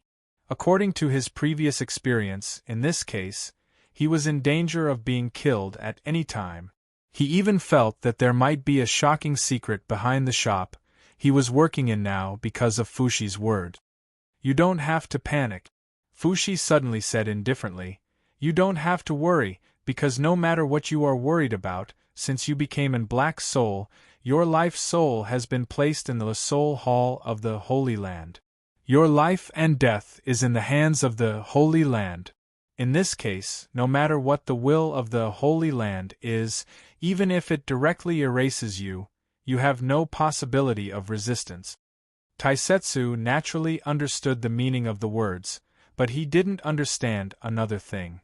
Soul Hall, the place where the Black Soul life soul was stored. But in the club, shouldn't the Ark of the Covenant be used to store the life lamp of the Black Soul?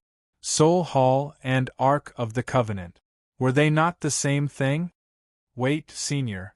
May I ask, Origin level Black Souls and ordinary Black Souls, their life souls are placed separately? Taisetsu suddenly asked. They are all placed in the Soul Hall, they are not placed separately. Why do you ask? Fushi couldn't help but ask curiously.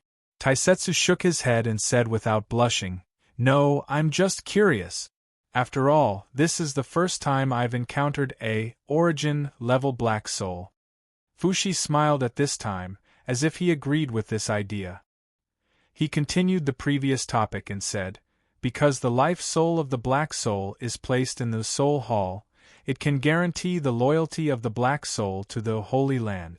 On the contrary, if the Soul Hall doesn't exist, or if the Soul Hall is destroyed, the Black Soul life soul in the Soul Hall will escape, then the Black Soul will have freedom. Of course, this kind of situation naturally won't happen in the Holy Land. So as a Black Soul, it's fine as long as you know your place." Taisetsu nodded, indicating that he understood. But why did this ninth beginning Black Soul Fushi mention this? Was he hinting at something? However, Taisetsu didn't intend to be too rash before he figured out the details of the Black Soul Fushi. He thought quickly, "By the way, Senior, when I came here, you told me whether the Master asked me to urge you to go back. Why did you ask me this?" Black Soul Fushi said casually, "Because I'm on vacation.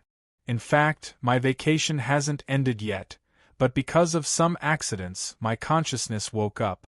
I thought that there was still a long time before my vacation, so I simply pretended that I didn't know and continued my vacation.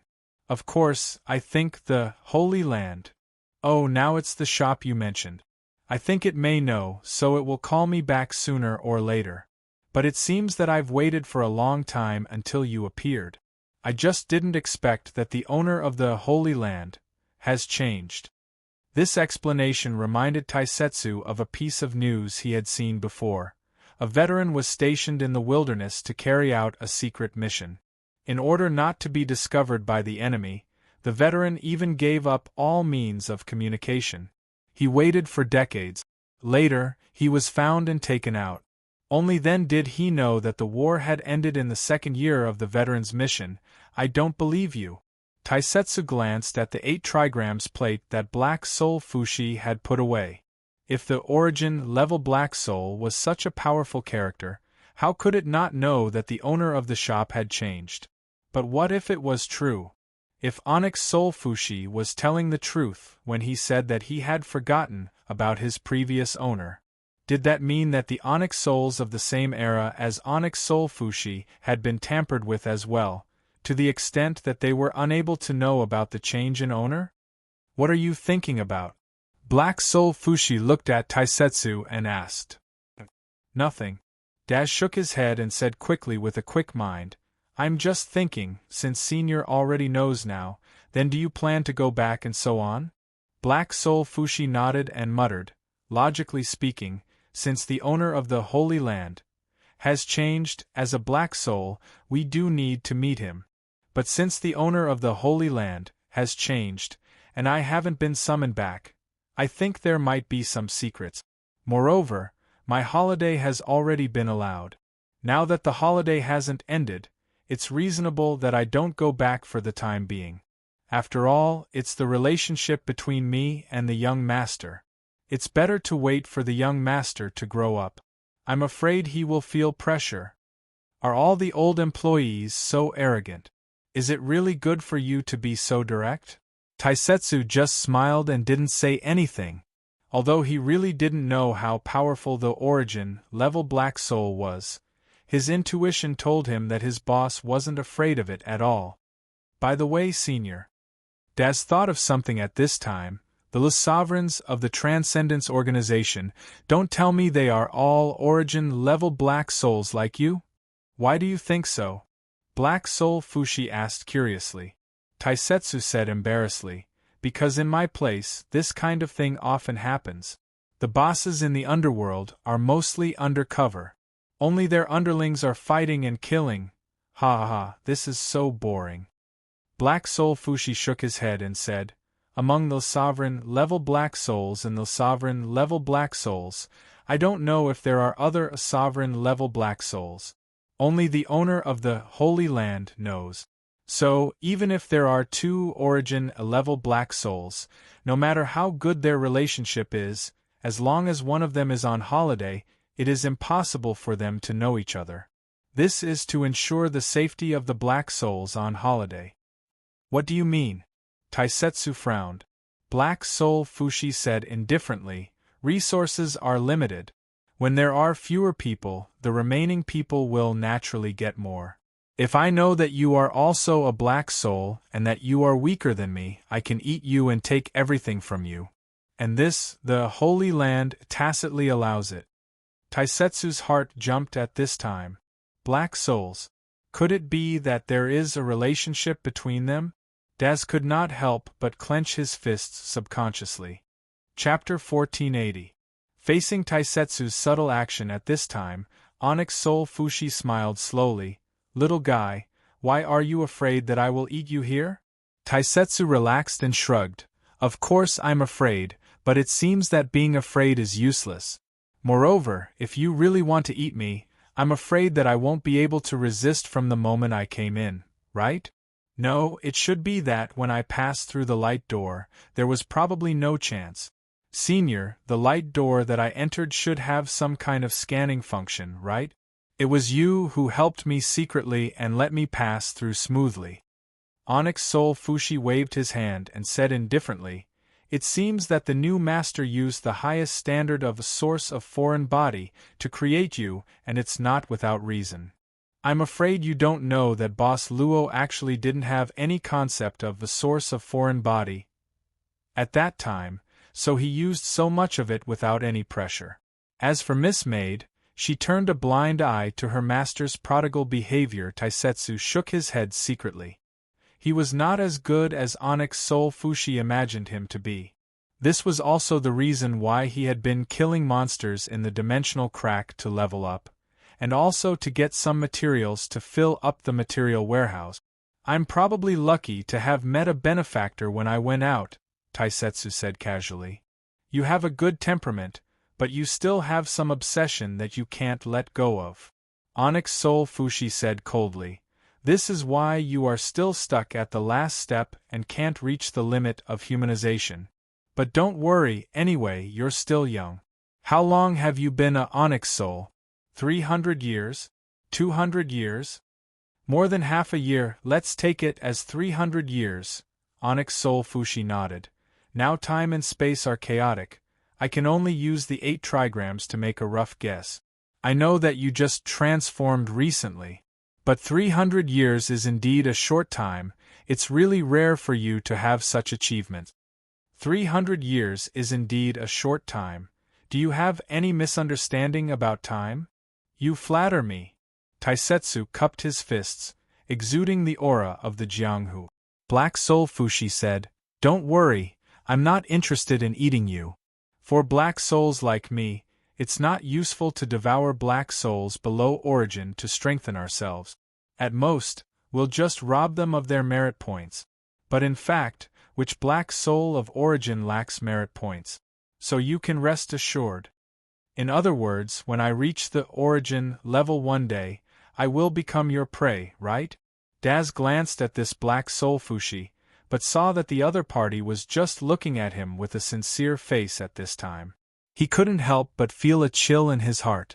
He was still secretly vigilant, thinking that if the other party really intended to do something to him, then he would just slash all the way out. Even if he couldn't escape, he could just self-destruct and resurrect through the Ark of the Covenant.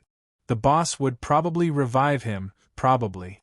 Senior, did you create this Transcendence organization before or after you woke up? Taisetsu immediately asked another question. Onyx Soul Fushi was not surprised that Taisetsu asked this question. He immediately said, "The last war of the old generation caused the number of powerhouses in the crevice to dwindle. After the war, space-time was turbulent, and the new powerhouses lost their direction in their original subworlds. In order to let the crevice prosper again, the Holy Land did have the intention to cultivate again. But at that time, the person who carried out this mission wasn't me. I was on vacation. After I woke up, I was already in this organization. In fact, even I haven't seen all the thrones here. I only know that at the very beginning, there was indeed someone who took the lead in doing this. Moreover, in the crevice, there is more than one organization similar to the Transcendence. From what I know, there is also an organization called the Secret Society and the Gate of Truth. They were also led by someone at the very beginning." "The Secret Society, the Gate of Truth?" Taisetsu's curiosity was immediately aroused. However, Onyx Soul Fushi said indifferently, "These two organizations are very low-key. They basically don't walk in the crevice. The Secret Society is just like its name. Its members are secretive and are only silently searching for the path of origin. As for the Gate of Truth, it's a little strange. Its members are scattered in various subworlds, and it seems like they're looking for a path in the opposite direction." "What is a path in the opposite direction?" Taisetsu blinked.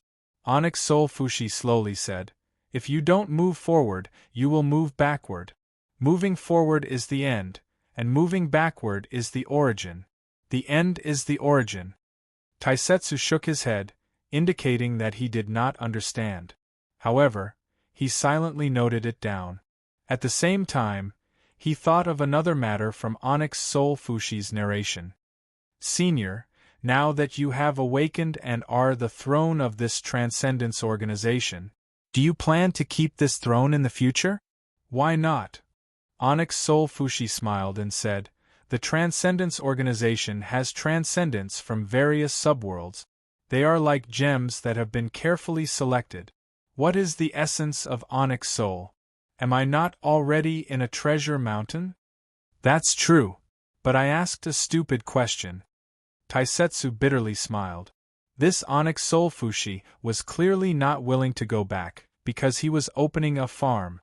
When he needed to use performance, as long as he casually grabbed someone from the Transcendence organization, he would be a good customer. Onyx Soul Fushi said, "Don't belittle yourself. 300 years is not enough for you to see the essence of Onyx Soul. But this matter cannot be rushed. When you reach the origin level, your vision will naturally be different. At that time, you will naturally not be interested in the people in the subworlds." Taisetsu smiled and did not say anything. 300 years might be extremely short for Onyx Soul Fushi, but for the current him, not to mention 300 years, even 3 years was very long. If his vision could not keep up, then so be it. After all, he had never been so ambitious. "By the way, since you are not here to urge me to go back, then why did you enter the crevice this time?" Onyx Soul Fushi finally threw out this question. Taisetsu had long expected that Onyx Soul Fushi would ask this question and had already thought of an answer. "Actually, it's nothing much, mainly to train myself. The Void original demons here are very good opponent. Through fighting with them, I can improve faster." Onyx Soul Fushi nodded and said, "The origin of foreign bodies is extracted from the Void original demons. It is equivalent to the essence of the original demons. Since our onyx soul body uses the origin of foreign bodies as a foundation, then when fighting with the original demons, it is beneficial to stimulate the activity of the origin of foreign bodies. Therefore, in terms of purely increasing one's strength, it is indeed very effective. Taisetsu could not help but stare blankly. So there is such a layer of logic behind it? No wonder at the beginning, he was directly thrown here to kill small monsters to level up. So this place is really a treasure trove for leveling up? How about this? Onyx Soul Fushi waved his hand at this moment, and a bright light instantly shot in front of Taisetsu. This was actually an oval-shaped badge. The front of the badge was a yin-yang fish, and the back of the badge was a picture of the 8 trigrams. This is my token. The Eternal Night Palace's Colosseum should still have some leftover original demons. If you need them, take this and enter the Colosseum. Musashi knows what to do. At the beginning, he had more or less met the throne to join the guild so that it would be convenient for him to enter the Colosseum to kill small monsters. Taisetsu now felt a sense of unexpected joy. It is indeed easier to do things when there is someone at the top? Senior, you are from the same sect, so you should take care of each other. Onyx Soul Fushi chuckled. Then the 8 trigrams in his hand directly flew out and actually flew above Taisetsu's head. Then, a pillar of light shot out from the 8 trigrams and directly enveloped Taisetsu. Taisetsu's hairs stood up at this moment, and his body tensed up. The clear sable sword's ki surged and was about to shoot out to fight Onyx Soul Fushi. Unexpectedly, Onyx Soul Fushi waved his hand and said, "Don't be nervous, treat this as another greeting gift from me. It is true that we are from the same sect, but strictly speaking, I am also your senior. In the land of Yen Huang, it is not strange for a senior to give a junior a greeting gift." The 8 trigrams above Taisetsu's head quickly flew back to Onyx Soul Fushi's hand. At this moment, Taisetsu carefully inspected his body and found that there was nothing wrong with it. The clear sable sword also did not give any warning. He even felt that his mind was relaxed and his mood was at ease. He felt that his entire body was in an extremely good state. To put it in a more old-fashioned way, it was like eating a ginseng fruit. "Senior, you?" Onyx Soul Fushi chuckled. "Your foundation is very good, but 300 years is indeed too short. A good foundation does not mean that the rapid increase in strength will not bring about hidden dangers. I just want you to be able to use your strength more naturally and skillfully." Taisetsu casually waved his arm, and felt that his strength was much smoother than before, and his control of the Onyx Soul body was much more precise. This feeling brought him joy, and he unknowingly revealed a smile on his face. Then, "Thank you very much, senior." Taisetsu slowly exhaled and said, "Is there anything I can do for you, senior?" Taisetsu was a sensible person. Since the Onyx Souls had a relationship of mutual cannibalism, there was no such thing as a free exchange between the Onyx Souls. Even the shop itself had to be paid for. Onyx Soul Fushi smiled and said, "It's very simple. You just need to go back and explain my situation to my new master." Taisetsu could not help but open his mouth. Onyx Soul Fushi's request was a little too simple. This was obviously not equal to the benefits he was going to give. Onyx Soul Fushi said indifferently, "I said, the relationship between me and my new master is that of an old servant and a young master. This time, you did not come under orders, but at the same time, you discovered my current situation. Therefore, I need you to explain it to him on my behalf." Taisetsu basically understood. He could not find anything to nitpick about Onyx Soul Fushi's explanation. Onyx Soul Fushi obviously had the initiative in his hands. "He really looks like an old official. Don't worry, senior. I will report your situation truthfully when I go back," Taisetsu said in a neither servile nor overbearing manner, "including the matter that you helped me with. No wonder you can control the clear sable sword."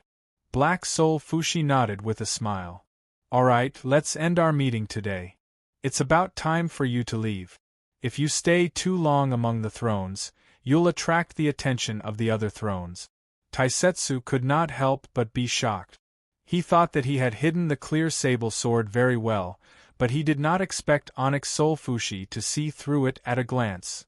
The ninth beginning, Onyx Soul Fushi, gave Taisetsu the feeling of mismade, bottomless. If all the Onyx Souls at the beginning level were like Onyx Soul Fushi, then the Onyx Souls ranked before the ninth beginning Taisetsu still had many questions in his heart. However, since he already knew that Onyx Soul Fushi was the throne of the Nirvana level organization, he would find a time to enter the Eternal Night Palace. Then, Senior, Taisetsu will not disturb you any longer. Taisetsu cupped his fists. The reason he cupped his fists was because this was the only ancient etiquette he knew, taught by Jin Yong. Let's go. I reckon Musashi is already impatient. Onyx Soul Fushi waved his hand, and a door of light opened behind Taisetsu. When you see Musashi, tell him that I will remember his contribution. Des nodded, turned around, and walked into the light gate. It was a clean and neat move. Then, the light shattered into pieces and disappeared with the wind. In the octagonal pavilion, Onyx Soul Fushi sat down again. He took out the 8 trigrams plate and placed it on the stone table. Then, he slowly turned the mechanism on the plate. He muttered as if he was talking to himself, "A gentleman is magnanimous but not lacking in tact. Moreover, he can obtain the clear sable sword. Hidden Sword Girl, this will be your opponent in the future." The door of the small wooden house in the Fire Cloud Cave suddenly opened. A little girl closed her eyes and walked out barefoot. Beside her, there were 9 small swords that flickered with different lights and shapes. "You are so long-winded, Hidden Sword doesn't like it," the little girl with her eyes closed said calmly. Onyx Soul Fushi laughed and said happily, "Little Sword Girl is still so cute. I really look forward to the day when you grow up." The little girl didn't say anything. She turned around and walked into the wooden house. Onyx Soul Fushi was still looking at her with a smile. At this moment, a cool breeze blew in the Fire Cloud Cave. The wind blew away the ripples in the pond outside the wooden house. At the same time, it also blew Onyx Soul Fushi's long black hair. At the back of his head, when his long hair was slightly blown away by the wind, a pair of strange eyes could be vaguely seen. This Taisetsu, even if he isn't at the origin level, he seems to be quite tasty. Chapter 1481. When Taisetsu walked out of the door of light, the first thing he saw was Musashi waving the sword in his hand. Some people's strength was not innate. For some reason, this sentence popped out directly in Daz's mind. He didn't make a sound, but silently watched Musashi's sword-swinging movement, and compared it with his usual training. Taisetsu had been a normal person for a long time. He did not know anything about swordsmanship. When he first got the Jianlu sword, Taisetsu felt that it was not as good as a watermelon knife. Yes, it was a normal watermelon knife. He held it in his hand and wrapped it tightly with bandages. It felt great to use it to cut people, and he did not have to worry about throwing it out. That was why he did not know anything about swordsmanship. He knew how to use swords now because he held the Jianlu sword. It was as if the Jianlu sword was transmitting information to him. The way Musashi waved the sword and the feeling it gave off was very different from how Taisetsu used the Jianlu sword to fight. He could not tell what was different, but he felt like he suddenly understood a lot of things. However, the strange thing was that Musashi was only waving the sword normally. Taisetsu thought about it carefully, but he could not understand where this feeling came from. In the end, he could only attribute it to the pillar of light that Onyx Soul Fushi gave him. Actually, did I add an intelligence buff to myself? Oh, Taisetsu. Musashi was a powerful creature that came from a subworld. No matter how Taisetsu restrained himself, being too close to him still triggered his fighting instincts. He slowly put his Bajigoku Yasatsuna back into the scabbard and wiped his sweat. He smiled and said, "You're finally out. It seems like there's a result." Musashi felt that it was unnecessary to ask this question. Taisetsu being able to safely come out from the throne explained everything. That throne gave me this. Taisetsu took out the badge that Onyx Soul Fushi had given him. He said, "You'll understand once you see it. So, this is the proof that I've successfully joined the guild, right? Should I always carry it with me or only take it out when I need it? I don't think you have it with you." Unexpectedly, after Master Wu Cheng's expression was slightly startled, he looked at Daz strangely. After a while, he said with a wry smile, "It's okay. You should put away this throne badge. In fact, I don't have this thing." Looking at Taisetsu's confused look, Musashi couldn't help but frown. Could it be that the throne didn't explain its use after giving you this badge? Taisetsu shook his head. He said that you can just look at it. So, do I count as a member or not? Actually, being able to come out of the throne means that you've officially joined the guild. After all, being able to come out means that you've received the throne's approval. As for this badge, Master Musashi pondered for a moment and said seriously, "Actually, this badge is also called the throne badge. Every throne has their own throne badge, and those who can get the throne badge will have a little change in their status in the organization." "Tell me." Taisetsu opened his mouth. He vaguely guessed that Onyx Soul Fushi didn't just give him a proof of joining the guild. Having the throne badge means that you've truly received the throne's approval. You can think of this as a standard for a normal member to become a throne. Musashi smiled and said, "Congratulations, you're now a quasi-throne. I didn't expect that a guy like me with no luck would be able to recruit a new quasi-throne member." Taisetsu looked at the badge in his hand in surprise. That ninth beginning. Onyx Soul Senior really knows how to play. Are the higher-ups in the organization so willful? Seeing that Taisetsu was so silent, Musashi couldn't help but ask curiously, "What's wrong? You've become a quasi-throne, aren't you happy?" Taisetsu shook his head and said casually, "I'm just thinking if I have to endure until a throne retires or something like that before I can continue to be promoted. It's usually like this, right? When the one at the top retires, the one at the bottom will have a chance or something like that. Endure until the one at the top dies, then you'll automatically be promoted. It's not that troublesome."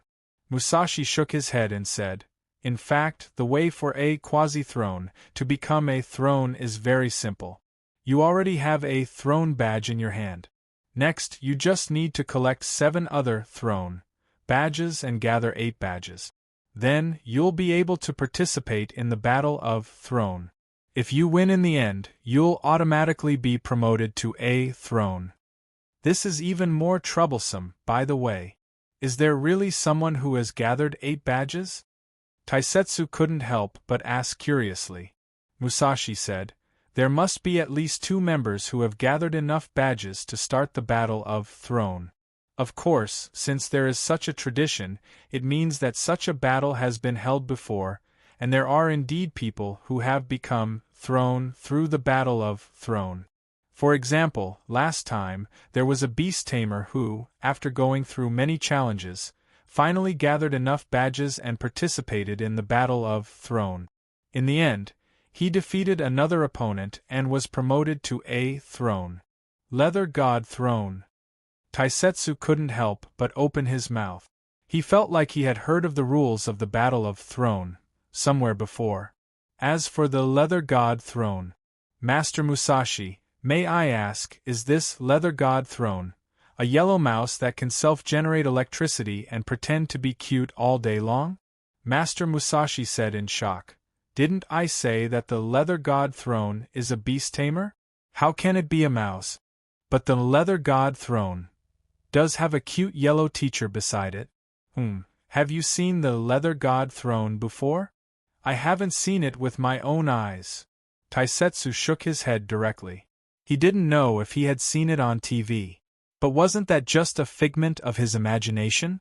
He suddenly thought of a problem, the problem of the subworld. The world he was in was very normal, so normal that Taisetsu couldn't even find a word to describe it, so he called it a normal world for the time being. However, through his understanding of the Master God plan, he knew that there were other subworlds that had taken the path of high-tech civilizations, and the experts in the crevice came from different subworlds. Was the composition of these subworlds varied? Master Musashi, I'll ask again, the subworlds connected to the dimensional crevice, how many are there? Musashi said, if you ask me how many I have traveled to, I can answer you that it's 379. But if you ask me how many there are, I can't answer you. If I have to say, it's probably infinite. Infinite. Taisetsu couldn't help but secretly click his tongue. Musashi said, in fact, there are subworlds that are destroyed at every moment, and new subworlds are born. The subworlds that we have been to before may have been destroyed and then reactivated to become another unfamiliar subworld. So no one can count how many subworlds there are, even the thrones probably can't do it. However, although the number of subworlds can't be counted, in our long-term exploration, we have divided the subworlds into different types. What are they? Musashi thought for a while and said, generally, they are divided into the myth system, magic system, a science system, and fantasy system. By the way, the leather god throne seemed to be born from one of the subworlds of the fantasy system, but as for which subworld it is, I don't know. As for me, I'm from the myth system, subworld. The subworlds were divided into 4 major systems: the organization of the transcendence, the throne and ninth beginning Black Soul Fushi. Although there was no concept of time in the crack, Taisetsu felt that in this short period of time, the things that he came into contact with were completely out of his scope. He couldn't help but have a headache. There were too many things that he didn't know. Perhaps he should go back and ask the boss or Miss Maid. I'm also from the myth system. Taisetsu thought for a while. Since Musashi had introduced himself, then he wouldn't hide it completely. In the modern world where he was, since there was a Shinryu Kelowna and a monster like Kelowna, he should be from the myth system, right? Musashi just smiled and then said, well, since you have joined us and even have the throne emblem, then the next thing you need to do is to choose a place in the Lost Garden. Look at this star map. The red mark is already chosen, the blue mark and the green mark are both choices. Why are there only 2 choices? In front of him was a 3-dimensional map that looked like a huge star map. It was dazzling. Because you have the throne emblem, you'll naturally be treated better than ordinary members. Musashi explained with a smile. Like me, I can only choose from the green mark at the beginning. Actually, this is nothing. Ordinary members can also exchange for the blue mark later on with contribution points. Okay, then I'll choose this one. Taisetsu thought for a while and casually chose a place that was pleasing to the eye. It was an inconspicuous place at the bottom left of the star map. Well, this place will be your place in the future. Be careful in the future. Musashi didn't care about Taisetsu's carelessness. He just directly marked the place he chose with a red mark. After changing it to a red mark, Taisetsu found that there was a throne emblem below the mark. This was the throne emblem that Onyx Soul Fushi gave him. Hearing Musashi's reminder, Taisetsu's heart trembled. Then, he looked carefully and found that there was a similar emblem below some of the red marks. Moreover, there was more than one emblem below some of the red marks. Don't tell me, someone is coming to fight with me? Yes, and it's very common.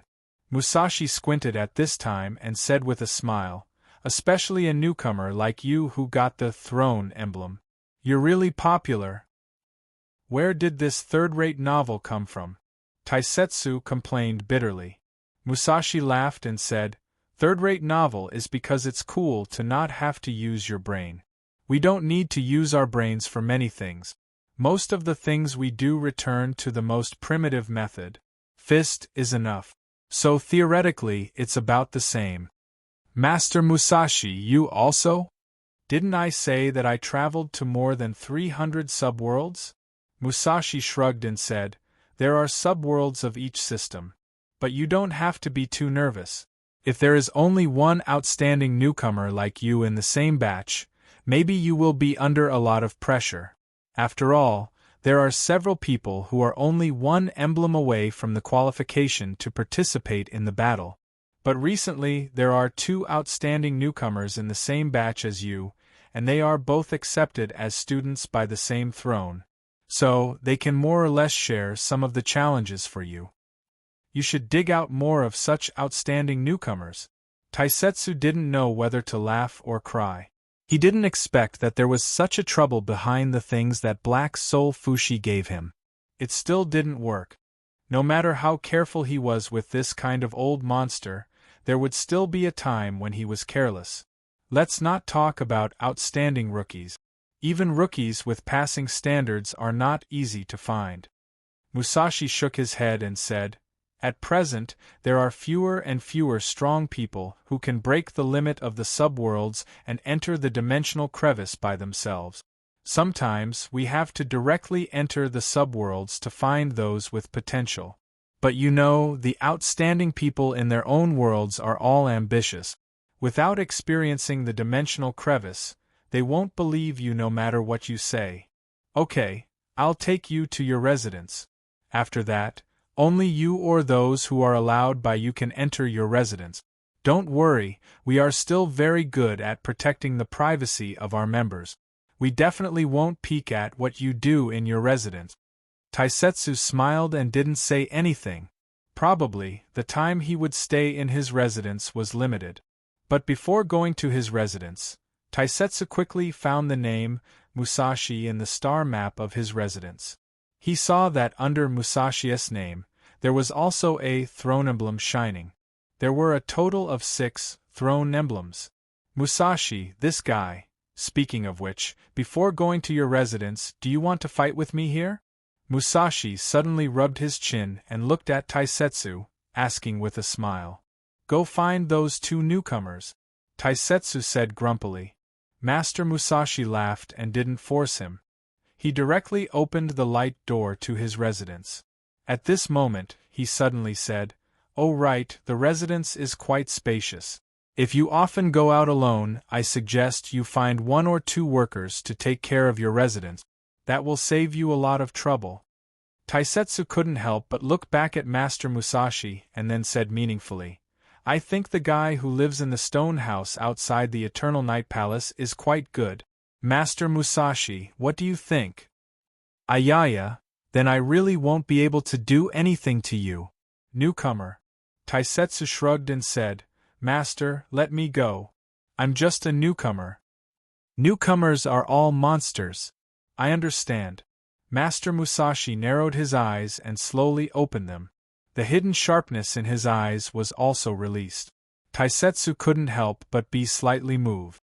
Without the clear sable sword, he might not be able to defeat Musashi. He even felt that this guy was much stronger than Nero. And Nero? Nero. Who is that? Chapter 1482. However, this was not the time for Taisetsu to think about who Nero was and why he felt a sense of familiarity. The pressure emanating from Master Musashi made Taisetsu tense his muscles. "Master Musashi, you are the guard here. Isn't it inappropriate for you to fight here?" Taisetsu frowned. He felt that Onyx Soul Fushi gave him the throne emblem not to make things easier for him, but to cause trouble. It doesn't matter. The Eternal Night Palace has an automatic repair function. Master Musashi slowly pulled out the Bakiguo Yasutsuna from his waist. "I just need to feed a few more void original demons to the floor of the square." Unexpectedly, Daz sighed slowly at this time, then he did something that surprised Musashi. He was dumbfounded. Daz actually threw the throne emblem in his hand to Musashi at this time. "What are you doing?" Musashi caught it and frowned. Taisetsu said indifferently, "If you want this, I can give it to you directly. There's no need to fight. I'm just a newbie. I'm very weak. I can't take a beating." Musashi's eyebrows had been tightly knitted the entire time, and only then did they slowly loosen. He shook his head and threw the throne insignia in his hand over. He said dully, boring. When you want to make a move, just come and find me. I will be in the Eternal Night Palace. Okay, next time. Taisetsu nodded seriously. But in his heart, he thought that after leaving the crevice, he would definitely not come here before he figured out the situation. He had caused a lot of trouble for no reason. It was more comfortable to water the manor, cut the grass, and be a salted fish. It's a deal. Musashi smiled expectantly. I'll take you to your residence. You'll like it. After all, every residence is an independent space. This is a space created by the thrones, by collecting world fragments. It's enough for people to live in. World fragment.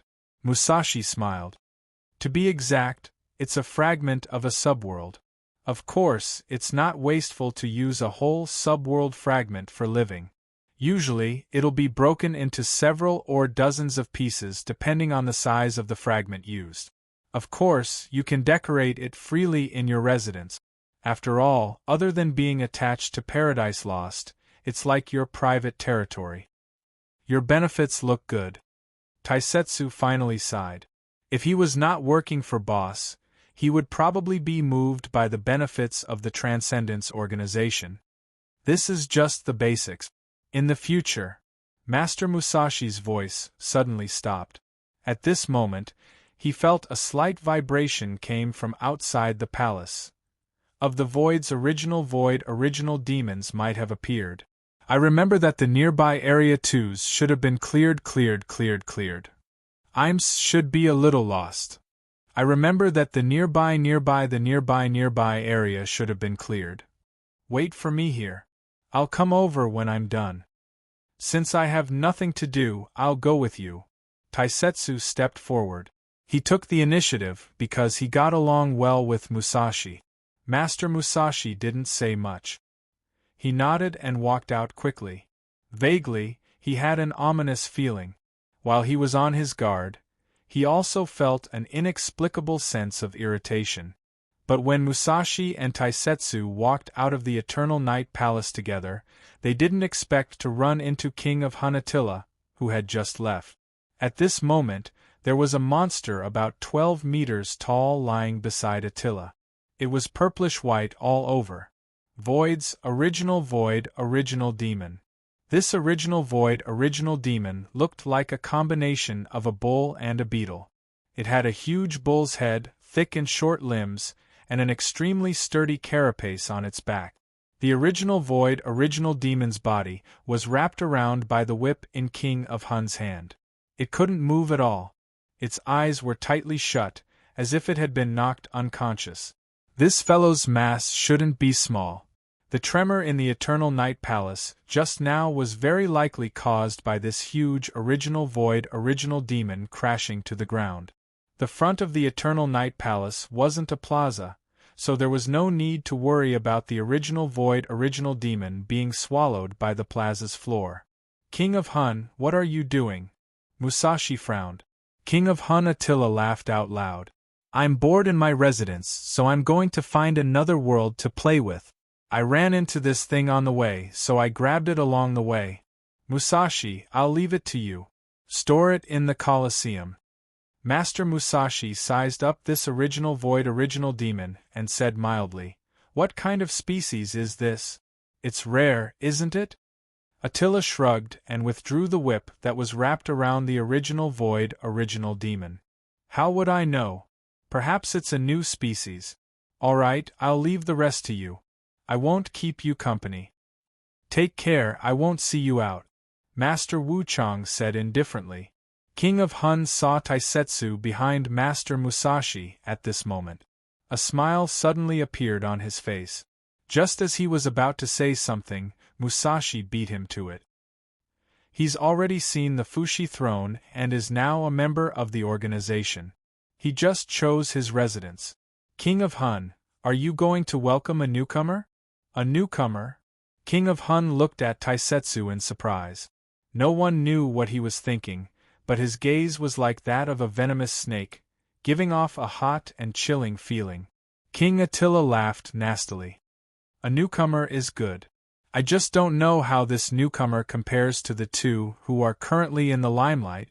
If he's too bad, it's best he doesn't leave his residence. King Attila, if you know Taisetsu, Musashi snorted, but was suddenly interrupted by Taisetsu behind him. Taisetsu took a step forward and said loudly, I'm a homebody. If I don't have to go out, I won't go out. It's just right for me to stay in my residence. Senior Boobs, Slave King, I wonder if you have a delivery service here? If the delivery guy could deliver food to where I live, I wouldn't have to leave the house. The days are long, there's no hurry. The Hun Emperor laughed out loud. The Fushi throne is such a nice person. Sigh, if this king had met the Fushi throne back then, it would have been very convenient. If you had met that old guy, you would have been tricked. That guy is definitely a kind old trapper. Okay, I get along quite well with Fushi throne. Taisetsu smiled and said, I'll introduce you to each other another day. Or you can go to Fire Cloud Cave yourself. Remember to tell him my name and he'll let you in. A junior who doesn't know the immensity of heaven and earth. The Hun Emperor coldly snorted. King of Hun, are you going or staying? I'm not interested in accompanying you to enjoy the scenery here. I'm very busy. Master Musashi couldn't help but laugh when he heard this. It seemed that he was quite happy to see this scene. He wasn't very sure whether Taisetsu was really a super expert or not, but he was sure of one thing. That was, Taisetsu was definitely the king of verbal cannon. King of Hun waved his whip, rolled it up, and hung it on his waist. After that, he revealed a strange smile and turned to leave without saying a word. Taisetsu and Musashi looked at each other. Musashi frowned and said, You have to be careful of this guy in the future. Don't be confused by his words and actions. This king of Hun is not only cruel, but also very insidious. Taisetsu couldn't help but ask curiously, this kind of guy can break the limit of a subworld and ascend to the dimensional crevice? Master Musashi said, Attila was born in a subworld of the myth system. I don't know the details, but I heard that he was the king of his own subworld. Later on, after sacrificing more than half of his people, he forcefully corrupted an ancient god of his own subworld and seized the divinity of the ancient god. He used this to break free from the shackles of his subworld, but whether this is true or not, I can't say for sure. Sacrificing more than half of his people. Taisetsu opened his mouth. He felt that with Attila's cruel personality, it was very likely that he would do such a thing. This group of supreme experts weren't easy to get along with. Taisetsu recalled the star map he saw when he was choosing his residence. There were at least a few hundred residences marked in red. He didn't know if this included the residence of the throne. Actually, examples like the King of Hun are rare. Master Musashi probably saw through Taisetsu's thoughts and said with a pleasant expression, Compared to the King of Hun, most of us relied on our own efforts to get to where we are now. You can't judge a leopard through a tube and be blinded by a single leaf. But I know that a rat's pee can spoil a pot of soup. Taisetsu secretly shook his head. He felt that he still had the mentality of a small citizen. He couldn't compare with the level of thought of these supreme experts, and he didn't want to get close to them. He still wanted to settle the matter here as soon as possible and return to his own subworld, but Master Musashi was disturbed by something else. At this time, Master Wu Chang took out a red gem, and the gem flashed 3 times in succession. Master Wu Chang's eyes also revealed a touch of light. What happened? Taisetsu frowned and asked. Master Musashi said, Taisetsu, you're in luck. You just arrived and there's already a good show to watch. Someone went up to the dueling arena. Dueling arena? Master Musashi nodded and said, It's usually used to fight for the emblem of the throne. Of course, sometimes it's also used to settle personal conflicts between members of the organization. Remember, it's a dueling arena, not a life or death arena. The dueling arena has a set of judging mechanism jointly created by the throne. It only determines victory and defeat, not life and death. After all, for the organization, every member is an extremely important comrade. It would be a pity if they died because of an ordinary fight. Comrade? It's probably an extremely important resource. Thinking of the Black Soul Fushi in the Supreme Expert Organization, Taisetsu couldn't help but worry about the future of this organization. Master Musashi, the higher-ups of this organization, you're loyal to our traitors on our side. Then let's go take a look. Taisetsu casually suggested. Just take it as a chance to understand the level of the members of the Supreme Expert Organization. Since we're already here, there's no harm in asking for more information back. Alright, wait for a moment. Musashi waved his hand and directly lifted up the bull-headed beetle-like original void demon that Attila had placed in front of the door. I'll be back soon. Taisetsu nodded and watched as Master Musashi quickly walked into the Eternal Night Palace. This original void demon still didn't move, but for some reason, Taisetsu felt an inexplicable sense of familiarity with this guy. Perhaps I've killed something similar in the past? But there were at least 8,000 original void demons that had been killed by his hands, if not 10,000. How could he remember clearly? As for Musashi, it only took him a short while to return. Clearly, his attention was drawn to the battle on the dueling platform.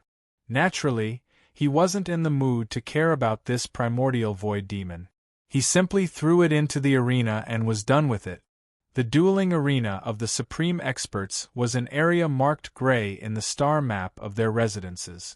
In Musashi's words, it was because the difference in power between the Supreme Experts was too great, and the arena was too small for them to use their full strength. As such, a relatively large subworld fragment was used to build the arena. This dueling arena was divided into many settings. As for the setting chosen by both parties, it was a circular platform with a diameter of 1 kilometer. When Taisetsu arrived with Musashi, he saw hundreds of huge floating stones floating on the circular platform. On the floating stones, there were already spectators standing in groups of 2s and 3s. There were also some who stood alone on a floating stone, far away from the crowd. There were about 100 of them. Taisetsu quickly scanned them, but couldn't immediately determine the depth of these guys. He shook his head and shifted his gaze to the center of the huge circular platform, observing the battle between the two Supreme Experts. As expected, it's a battle for the emblem of the throne. As the guardian of the Eternal Night Palace, Master Musashi clearly knew about most of the members. At this moment, he introduced them to Taisetsu. Do you see them? The taller one is called Desert Eagle. It comes from a subworld of the magic system and is good at using a type of magic attack. It's very good in terms of damage output, but it's lacking in speed and defense. Even so, Desert Eagle has 3 emblems of the throne. Its strength shouldn't be underestimated. Hearing this, Taisetsu quietly tightened his grip on the throne emblem in his pocket. He still felt that it wasn't safe, so he simply stuffed the emblem back into the secret pocket of his pants. You didn't see wrong, it was the kind of pocket that old people would see sewn with a needle and thread to store money in when they went out in the past. Master Musashi opened his mouth at Taisetsu's behavior, but he pretended that he didn't see it. His expression didn't change as he continued the introduction. As for Desert Eagle's opponent, it's Erex. I haven't found out which subworld he comes from yet. Currently, I only know that he's a student of the throne. He's one of the 2 super newcomers I mentioned to you before. Taisetsu blinked and looked curiously at the man in the center with a tall hat and a smile on his face. Erex? Chapter 1483. At this time, Taisetsu didn't know who Erex was. He didn't even feel that the name was familiar. Because until now, he had only met Erex in the duel arena of Paradise Lost. Looking at Desert Eagle and Erex who were preparing for a duel on the platform, Daz only intuitively felt that Erex's chances of winning seemed to be higher. But in fact, judging from the discussions on the floating stones around the platform, they seemed to be more optimistic about Desert Eagle. Most of those guys are from the subworld of magic, Master Musashi said noncommittally. They always think that magic is the most powerful force in all categories, and the only way to get close to the ultimate. Taisetsu couldn't help but ask curiously, "What about you, Master Musashi, what do you think? Do you also think that your swordsmanship is the strongest?" Unexpectedly, Musashi shook his head and said, "If I grew up in a subworld of magic, I'd be more willing to learn the power of magic." Master Musashi shrugged and said, "Don't you think that it's more comfortable to stand and attack than to rush up and attack randomly? And magicians generally have better skin, unlike warriors who have rougher skin." Master Musashi? "A man should also live a more delicate life," Master Musashi said seriously. "I think you're born with good skin and tender flesh. Don't forget to develop in the direction of a rough man." Hearing that, Taisetsu took a step back. At this time, on a floating stone in the distance, there suddenly appeared a charming man in red clothes. That's right, it was a man, because Taisetsu saw his Adam's apple. The charming man in red clothes was looking at Master Musashi with a smile. "I'll go ahead and say hello. You wait for me here," Master Musashi said directly at this time. "The duel is about to start. Don't leave the stand unless it's necessary. Most of the supreme level people are not willing to admit defeat. Don't affect the duel or you'll be criticized in the future." "Master Musashi, have fun." Taisetsu nodded, and then stepped back a little bit. Master Musashi stepped on several floating stones and easily went to the floating stone of the charming man in red clothes. Vaguely, he seemed to hear Master Musashi calling the man's name, Long Yang. Taisetsu listened carefully, but found that the voices of Master Musashi and the man in red clothes were no longer heard. It seemed that they were isolated. But looking at the soft whispers when the two were talking, Daz couldn't help but shudder. He quickly paid attention to the duel on the stage. He had already listened to the chatter between the spectators around him with rapt attention. This newcomer has good courage. He hasn't been here for long. Although the throne recognized him and took him in as a student and gave him the emblem of the throne, it would be better for him to cultivate for a while. He's still too anxious to show off. You're talking as if you weren't anxious to show off before. Before we entered the dimensional crevice, which one of us wasn't an all-powerful existence in this world. But what is the dimensional crevice? After coming here, it's inevitable to feel a sense of loss. Isn't it normal to be anxious to show off at this time? Moreover, it's better to see the present clearly, face your own situation, and adjust your mentality. That's true. After all, he's also a student of the Beggar Sand Throne. But compared to this person, the other new student of the Beggar Sand Throne is obviously more composed. He's still in closed-door training. I don't know how strong he is. Oh, you're talking about that Lai something, right? Lai Kaixing. I think that's his name. It's marked on the star map of his residence. He's really mysterious. He's been here for a while, but he hasn't shown up yet. But this Erex is a little more active. Shh. They're starting. Don't be noisy. After listening to the passerby NPC intelligence-type dialogue of the Transcendence, Daz also paid more attention to the two sides of the battle. But Lai Kaixing? Could this Lai Kaixing be the young leader of the Cotton sect who had cheated the entire Taoist and demon realms of the Divine Land in the Mount Tai incident? How could he become the sovereign student in such a short time? Beggar Sand Throne. This name is so hard to pronounce. Taisetsu shook his head. Looking at Desert Eagle and Erex on the duel stage, he frowned. Not only him, but some of the spectators also had the same reaction. The duel had been going on for a while, but Desert Eagle and Erex didn't move at all. They just stood there silently. Suddenly, a Desert Eagle moved. He waved his hand, and a terrifying number of magic attacks fell on the duel stage from all directions. The power of these magic attacks made Taisetsu speechless. Master Musashi's words seemed to make sense. It was indeed comfortable to attack while standing still, but no matter how a Desert Eagle kept attacking, those powerful magic attacks couldn't hit Eric. Eric's also moved at this moment. He smiled and walked slowly towards Desert Eagle in a straight line. The amazing thing was that the magic attacks controlled by Desert Eagle seemed to completely ignore Eric. So many powerful attacks, but they all missed. It was a straight line. Is this Desert Eagle purposely going easy on him? PY. It must be a PY deal. I refuse to accept a fake match. But no matter how dissatisfied some people were, Desert Eagle still couldn't hit Eric's. Moreover, his face gradually showed a frightened expression. And Eric's finally came to the front of Desert Eagle.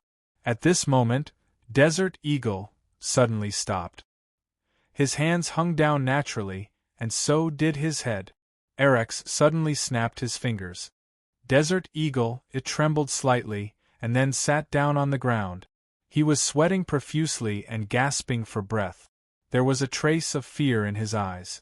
Did you have a good dream? Eric suddenly bowed to Desert Eagle. Thank you for your advice, Senior Desert Eagle. What did you say? I haven't. Deagle's words suddenly stopped. From Eric's sleeve, a thin and long sword was pointed at his throat. I lost. Desert Eagle opened his mouth and finally sighed helplessly. At the same time, a beam of light suddenly fell into Eric's hand. In his palm, there were 2 throne emblems. It seemed that before the duel began, both parties had already put out the emblems at the same time, and only the winner could take them all. Thank you for your hospitality, Senior Desert Eagle. Eric's took off his top hat, bowed to Desert Eagle, and then turned to leave.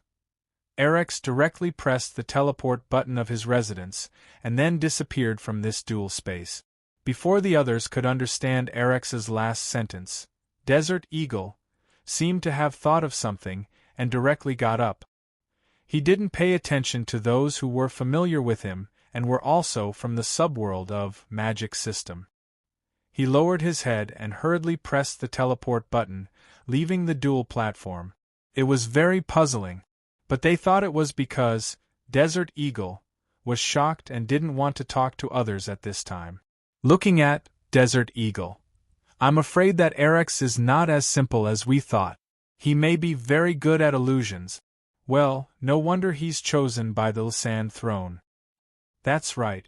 Newcomers are all monsters, this is very normal. But since we know that Eric's is good at illusions, we just need to prepare more to deal with them.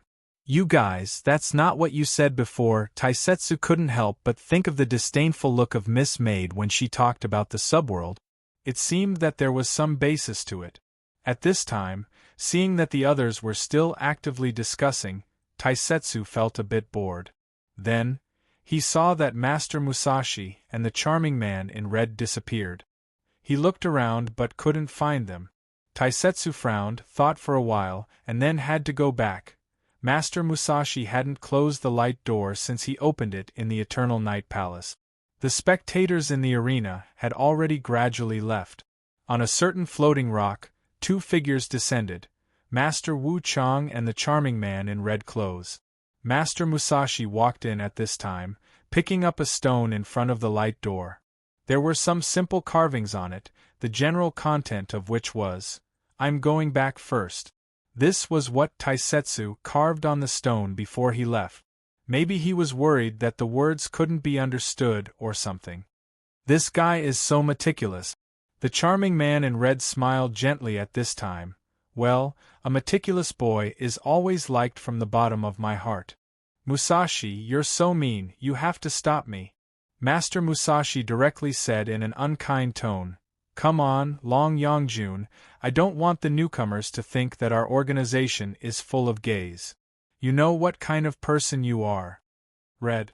Long Yongjun smiled at this time. Among so many people, only Musashi can't win my favor. My patience is limited. Musashi shook his head. Then, without warning, he fished out something from the ground and threw it to Lord Longyang. What he threw to Lord Longyang was, shockingly, an emblem of a throne. Master Musashi said expressionlessly at this time, after you beat the king of Hun into the subworld and make him unable to rise again, this thing is yours. Wow, he's so generous. He gave me a throne emblem right away. Long Yangjun played with this throne emblem in his hand, but he was not in a hurry to put it away. But you want me to fight with just one emblem? Musashi said indifferently. Attila also has an emblem. Including mine. It's enough for you to gather 8 emblems and start the battle of the throne. But I have to risk violating the rules set by the throne. Master Musashi directly looked at Long Yangjun and said, when you become a throne, naturally it won't be considered breaking the rules. If you don't want to do it, return the emblem to me. There are many people who are willing to fight. That's why it's so hard for Musashi to please me. Long Yangjun shook his head, looked into the distance with a sad face, and seemed to be talking to himself. I suddenly miss the little brother I met last time. Oh, then I really feel sad for the little brother you mentioned from the bottom of my heart.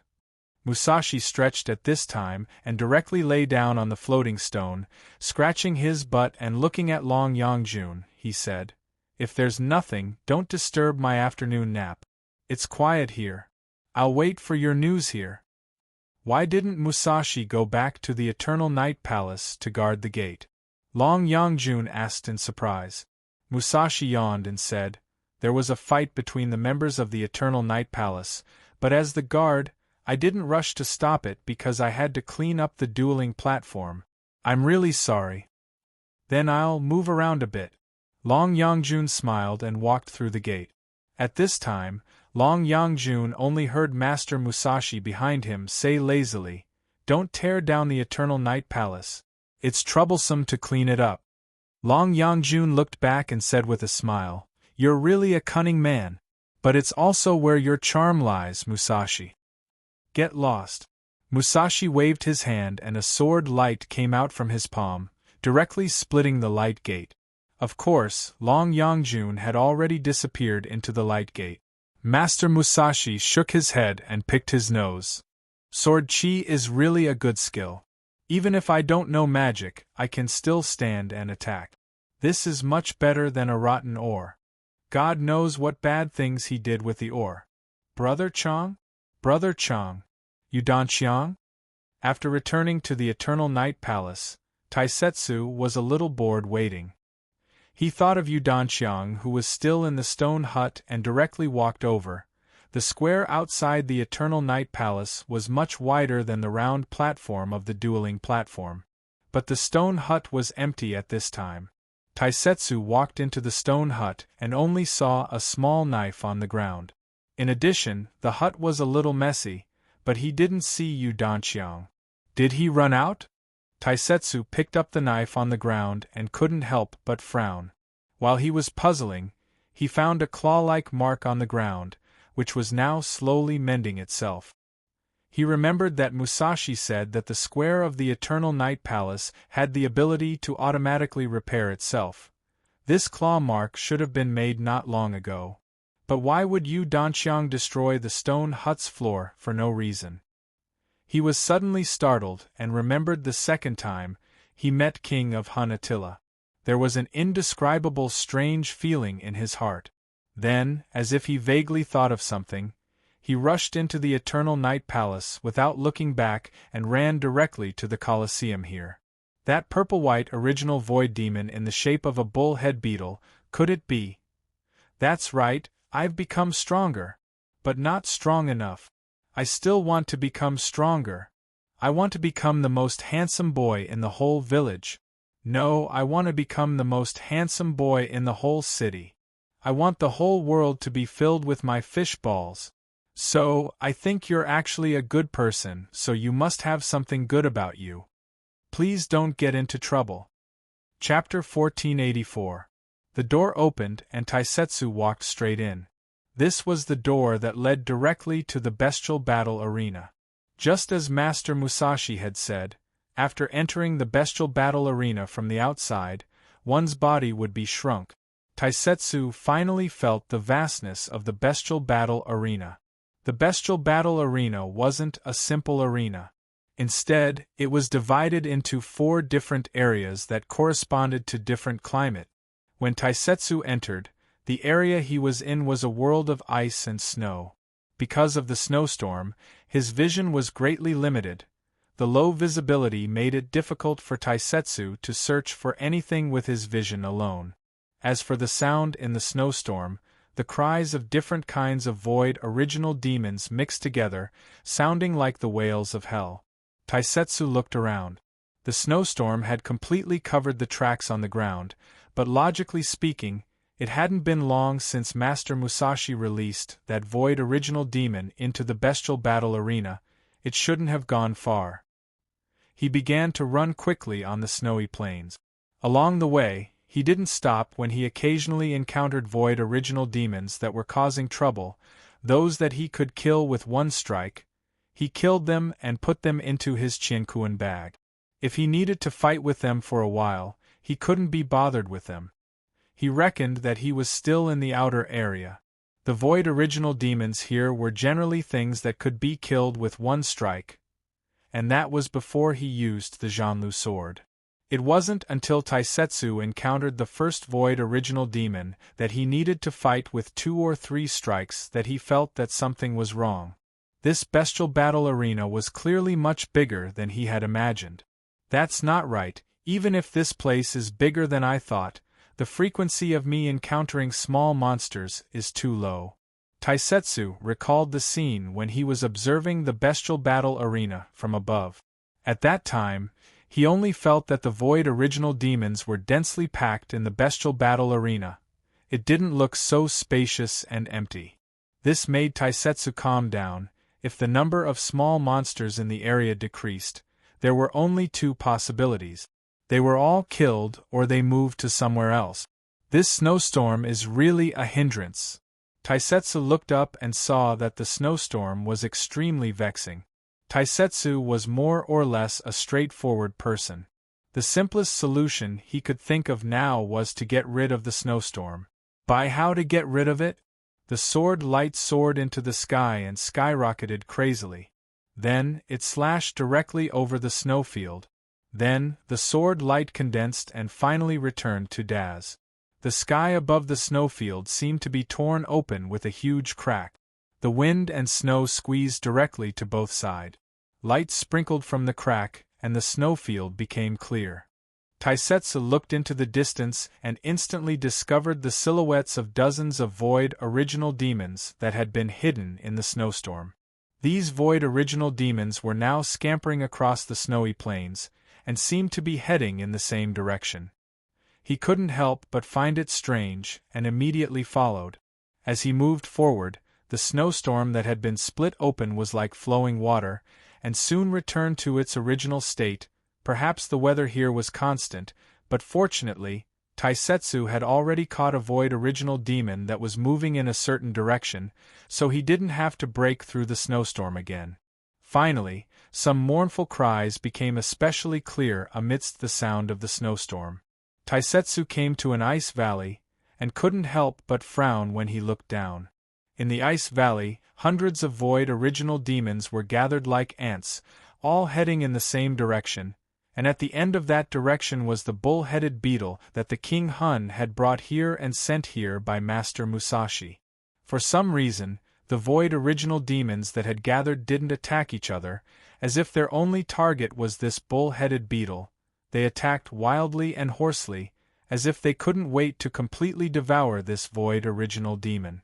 When Taisetsu had visited the Eternal Night Palace, Master Musashi had once said that these void original demons were especially obsessed with things that had souls. If it was a true soul, they would go even more berserk. They had almost no thoughts of their own, and only had an instinctive thirst for souls. They knew neither fear nor pain, and could fight until their deaths. Taisetsu had finally witnessed the terror of these void original demons. And now, under the siege of hundreds of void original demons, The bull-headed beetle was already riddled with wounds, it could only hang on bitterly, and let out agonized cries continuously. This is. Just as the void original demon was continuously observing the bull-headed beetle, Taisetsu suddenly discovered that there was something embedded in the center of its abdomen. It was actually a bone flute the size of a palm. This was the tool that Yudanxiang had used to control that void original demon that looked like a flying ant. Primal void devils would eat each other, but not all primal void devils were heading for the same target. The primal void devils in the Ice Valley were clearly here for the bull-headed beetle. This was their thirst for souls. At the very least, this bull-headed beetle original demon still had a remnant of soul? Could it be? Taisetsu's heart jumped, and he couldn't help but think of a certain ominous possibility. He instantly jumped down from the ice peak. He planned to study this bull-headed beetle original demon properly. But in the instant that he jumped down from the ice valley, something like a venomous snake tore through the air and wrapped itself around his leg. It was a black whip with flashing red patterns. One end of the whip wrapped around Taisetsu's calf, and it then flung him viciously towards the top of the ice peak. Taisetsu's body smashed directly into the ice peak, causing the entire mountain to tremble. Large chunks of ice and snow crumbled one after another, and snow mist flew everywhere, causing the entire upper layer of the ice peak to seem to be wrapped in a layer of clouds. Taisetsu shook his somewhat dizzy head, broke out from under the pile of ice, and once again landed on a small platform that extended from the ice peak. He suddenly reached out with one hand and grabbed the whip that had ambushed him from behind, and tightened his grip. Taisetsu exhaled slowly at this moment, and said indifferently, "Looks like I'm really popular. King of Hun, we meet again." The mist on the ice peak gradually dissipated, and the source of the whip that had penetrated deep into the icy mist also gradually became clear. Taisetsu narrowed his eyes, and finally saw the figure of King of Hun, Attila. This incomparably ruthless king had a strange smile on his face. "I've already said that the area outside the residence is very dangerous, newcomers shouldn't wander about. What's the matter with this void original demon that you sent over?" Taisetsu couldn't be bothered to bicker with this fellow, and directly asked, "If you ask me to guess, I'll beat you up directly." "Then guess." The King of Hun didn't care at all. Taisetsu exhaled heavily at this moment, and in the instant that the King of Hun's face gradually became smug, his arm suddenly exerted strength, and in an instant, he actually pulled the long whip, and forcibly pulled the King of Hun's body. King of Hun's expression changed slightly, and he hurriedly steadied his charging body. Unexpectedly, Taisetsu's figure leapt out from where he stood, and a huge crack instantly appeared on the ice peak due to the force of his leap. Taisetsu was already in front of the King of Hun an arm's length away. Boom! A huge sound reverberated in the ice valley, so loud that it even caused the accumulated snow on the surrounding ice peaks to crumble. This was a fist that directly struck the King of Hun's chest. This punch actually caused the King of Hun's sternum to cave in directly into his body, and he spat out a mouthful of thick blood. Both his eyes were bloodshot, and his brain seemed to have exploded loudly. However, Taisetsu didn't stop there. He grabbed the whip in his hand and directly wrapped it around the King of Hun's body a few times, then raised the whip and began to swing wildly. The King of Hun was now like a stone tied to one end of a rope, and because of the centrifugal force, the entire whip became perfectly straight at this moment. Bang bang bang bang bang. Just like this, Taisetsu raised the whip and smashed the King of Hun in all directions. He seemed to have an inexhaustible physical strength, and directly smashed the surrounding ice peaks into smithereens before he stopped. Taisetsu still held the end of the whip in his hand. The whip naturally hung down, and the King of Hun, who was tied up by the whip, was now suspended in midair. All the bones in his body seemed to have been shattered, and it was difficult for him to maintain his original appearance. "Can you speak now?" Taisetsu looked down and asked, then shook the whip in his hand to release the end of the whip that bound Attila. At this moment, the king of Hun directly fell into the ice valley. The fallen Attila's 4 limbs, and even his neck seemed to be twisted. But the strange thing was, his head suddenly twisted even more strangely, and then his body stiffly stood up straight. Those twisted limbs even made cracking sounds, and then returned to their original appearance. At this moment, Hun Nu swung his shoulders, and looked up expressionlessly. Your attack power is not bad and your strength is enough. Looks like the Fushi throne barely accepts you. Taisetsu shook his head, and as he slowly descended, he said indifferently, guys like you who have just been beaten up all like to say such things. I thought you were more or less different. Ah ha ha ha ha! At this moment, the Hun Emperor suddenly laughed out loud. Newcomer, I like your arrogance. Tell this king your name. Attacking without a word, this king likes this kind of character. I'm not gay, thank you. Taisetsu's first leader said, don't talk nonsense, hurry up and say it, or else I'll beat you up again. King of Hun slowly floated over, looked at Taisetsu for a moment, and then said coldly, it's nothing, this king only gave that trash in the square a piece of the void progenitor's brain matter. That guy accepted it gratefully. This king is really benevolent. The progenitor's brain matter? Taisetsu frowned, and subconsciously glanced at the oxhead beetle prime demon that was being wildly attacked. What happens if a person eats this thing? Don't you already know? King of Hun nodded with his chin. It's just like everything you saw with your own eyes. Taisetsu was silent for a moment, and then asked in a low voice, can you Danqiang recover? The Hun Emperor laughed heartily. Only humans have ever mutated into primordial demons, but humans who have become primordial demons have never recovered. However, maybe this trash has a chance? After all, this is this king's first time using prime demons. Oh, the progenitor's brain matter for an experiment, maybe the results will be slightly different. That guy just wants to become stronger, that's all. Taisetsu sighed. That's why he's trying so hard to please you. Forget it, this is his own choice. If he wants to blame someone, he can only blame his bad luck for running into you. King of Hun couldn't help but frown. Why, you don't plan to help him get revenge? Not interested. Taisetsu shook his head, and looked at the oxhead beetle monster that was still struggling under the attacks of the primordial demons of the void. Can't you see? Even after becoming like this, Yu Danqiang is still working hard. It wasn't easy for him to live, but he persevered, even though he's weak. But don't you think he should be respected? If I avenge him, it'll be an insult to his comeback. Even if it's revenge, he should be the one to do it himself. Let him do it himself. King of Hun seemed to have heard something very funny, and couldn't help laughing maniacally. Based on this trash? This king is going to die of laughter. Not to mention that he was originally trash. Even if he really transformed into the progenitor of the void, do you think this king will be afraid of a mindless beast? Then let him become a mindless beast, Taisetsu said suddenly. King of Hun couldn't help but stare blankly at this moment, only to see Taisetsu suddenly rush toward the besieged oxhead beetle monster. King of Hun didn't know what Taisetsu wanted to do, but relying on his own strength, he waited quietly. Taisetsu approached above the head of the oxhead beetle monster. He stood on its head, and the oxhead beetle monster suddenly roared even more wildly. Yu Danqiang, Brother Chang, if you can hear me, be quiet.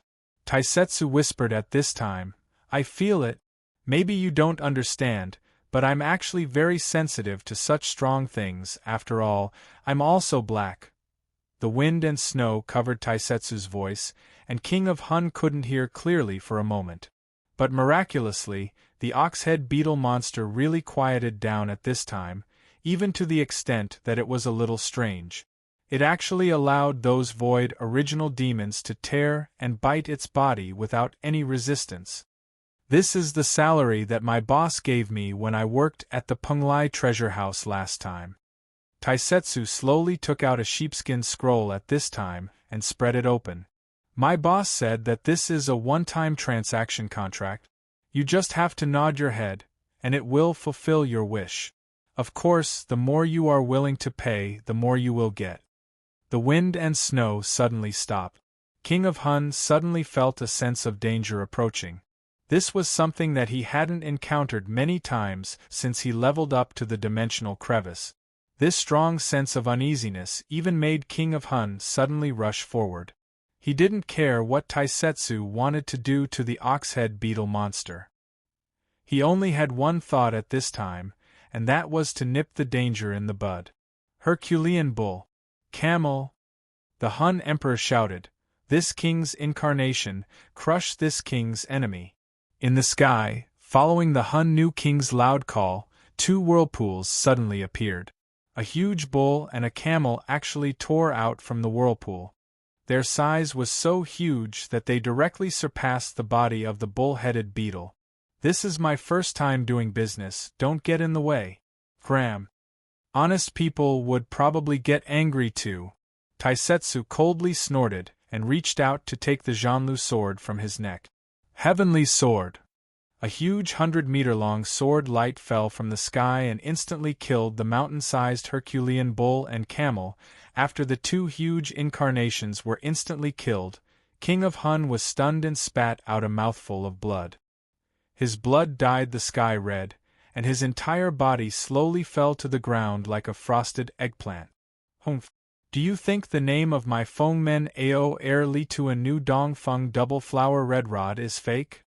Chapter 1485. Yu Danqiang. Yu Danqiang. Are you hiding here to read comics again? Have you finished your homework? Your homeroom teacher called me just now and said you fought with your classmates again. Are you tired of living? Do you know how hard it is for us to pay for your education? Don't call me Yu Danqiang. My name is Wang Xiaohu. I'm the leader of the Dragon and Tiger sect. I'll beat you, you old witch. Bah! You little bastard, do you want to die? Your dad is just a useless fish ball seller. You little bastard, if not Yu Danqiang, what are you called? You dare to be stubborn with me? You've grown up, haven't you? I'll beat you to death, you little bastard. Who told you not to call me Mom? You're not my mom. You're not my mom. My mom died a long time ago. You bad woman, let go of me. Let go of me. Ouch. Did you quarrel with your mom again? Let me see, where did you hit? Does it still hurt? Don't keep quiet, I came to see you while your mom was bathing. I have to go back soon. Here's some food, eat it quickly, you must have been hungry for the whole night. Don't worry about me, go away. You liar. My mother just left, and you found an evil woman to beat me up. Go away. Go away. Sigh. Remember to eat. Bang. I don't want your stinky fish balls. You're a dead fish ball seller, you're useless. Little bastard, this is for you, we have nothing to do with each other in the future. Don't say I'm unreasonable. I've been married to your old bastard for so long, I sleep with him every day, it's only right that I take these big fish balls. If you're unhappy and take it to court, I'll still be in the right. Don't be so shameless. Bitch. My dad is still lying in the funeral home. You're in such a hurry to run away with a man, aren't you afraid that he'll come back for you on the 7th day of your death? Go away. If this old bastard dares to come, I'll slap him. Or he's a good-for-nothing who can't even afford a grave. You dare to attack? Come at me if you dare. Little bastard. I'm useless. I can't even beat that bitch. Are you going to make fun of me? The man in the coffin looked normal, as if he had fallen asleep. Wearing a junior high school uniform, he leaned on the side, burning comics instead of Creek money. He remembered that the man in the coffin liked to take him to read these comics when he was young. The man said, "You have to learn to be strong." The man said, "Be a man of indomitable spirit and help the weak." The man said, "It doesn't matter if others look down on you. The important thing is that you can't look down on yourself. You have to be like Wang Xiaohu here. Do you remember the 3 instructions here?" When he reached this page, he stopped. Kneeling in front of the brazier, he read with a sobbing voice, You can't go back on your word, you can't do evil, you can't go whoring, gambling, drinking, and boasting.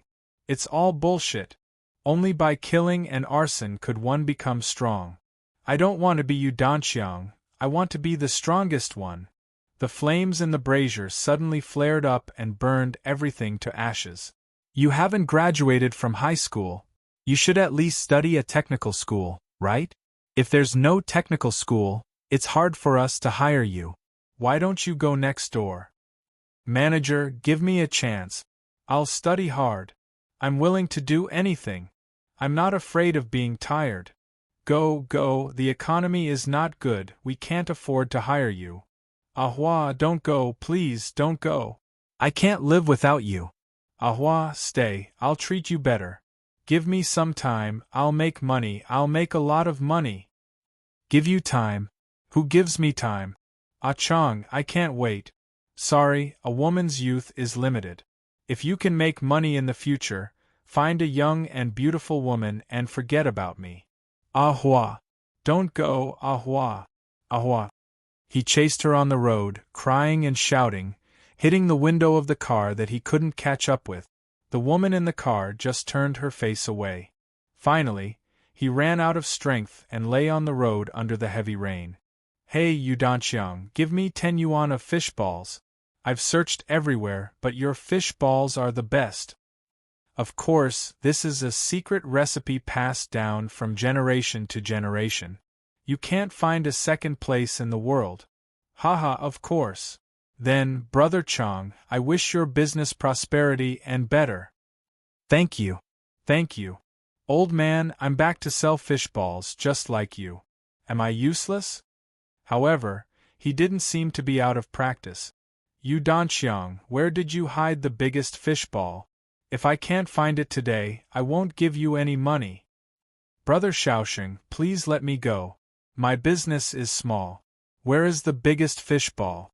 I already said that I don't have it. Can you stop looking for it? You've already turned my whole pot of fish balls into mush. Aha, I found it. You said you don't have it. I knew you were up to no good, bastard. Can you give me some face, Brother Shaoxing? Don't be so loud, there are other customers. Aren't you shameless? What are you afraid of? Aha, Brother Shaoxing tells you, shameless people live long. Like you can live a long life like an old dog. Brother Shaoxing, the fish balls are getting better and better, but the people are getting worse and worse. Aha, I like you more and more shameless.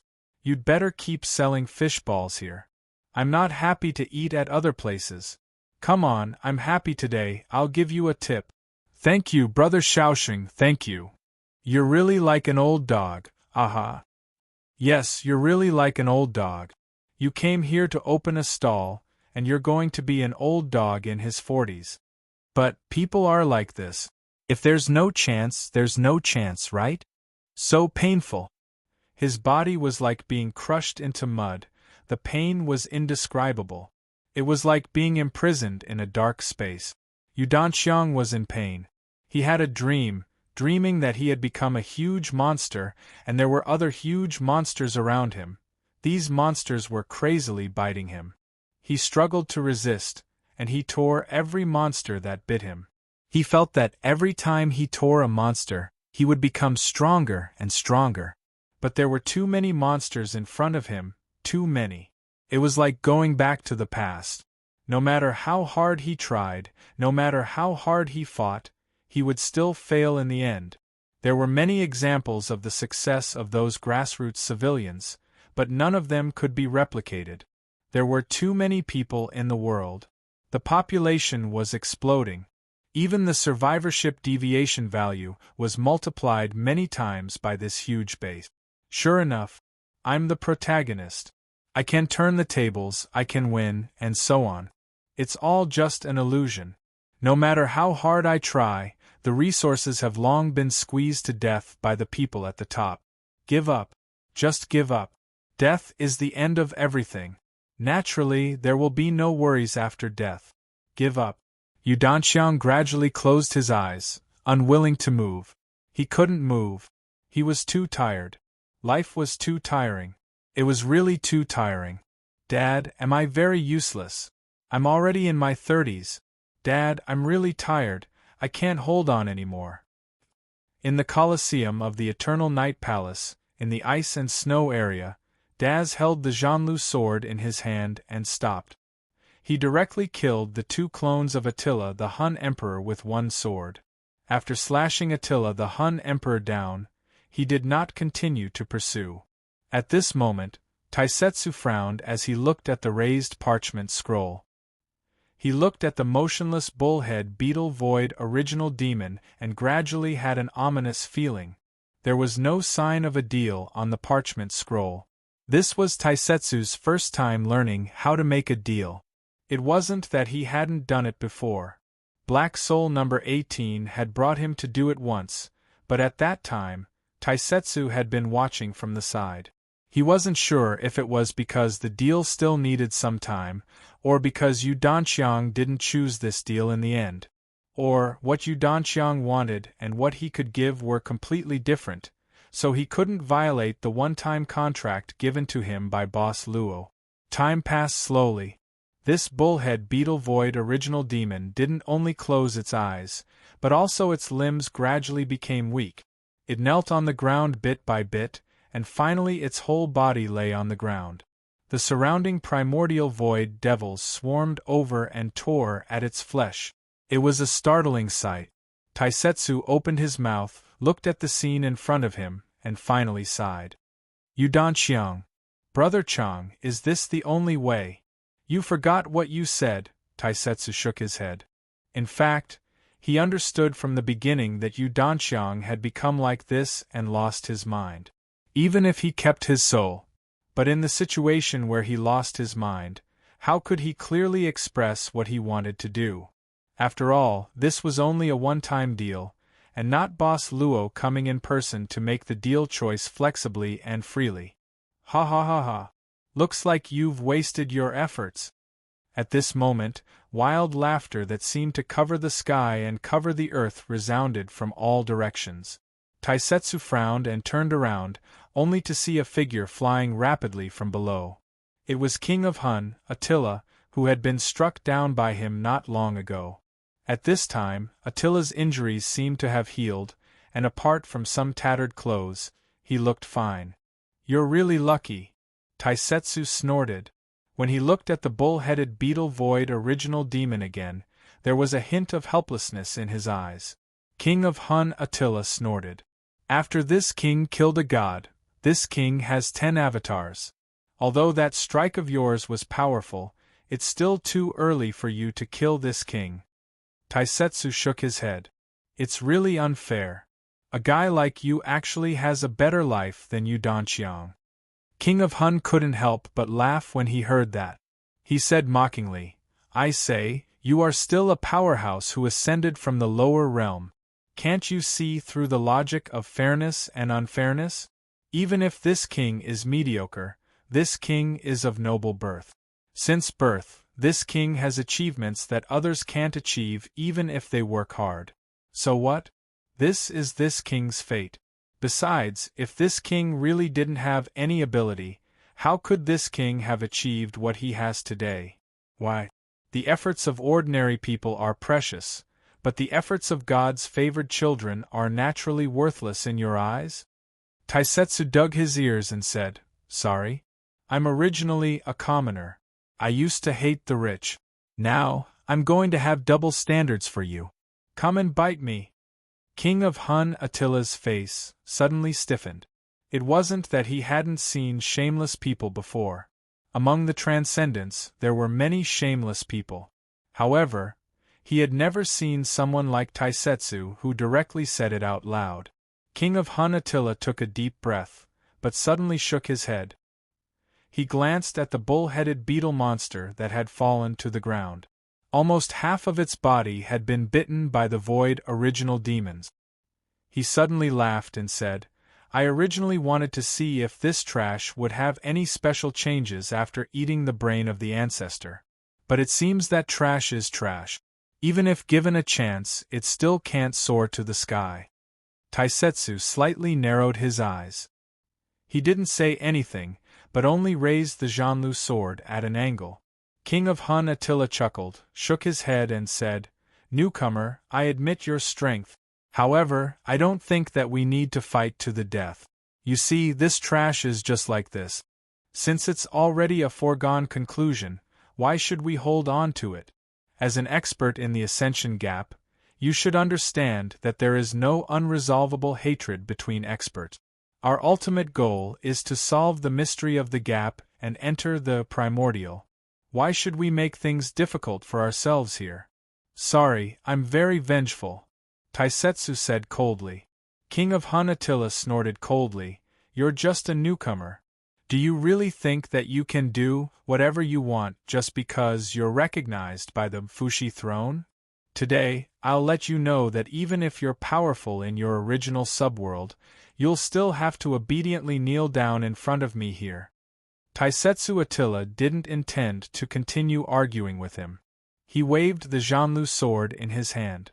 The source of the foreign body in his body started to move crazily. He was still in his humanoid form, so most of his strength was still hidden. The Jianlu sword had the club symbol, so he needed to use his black soul body to unleash his full strength.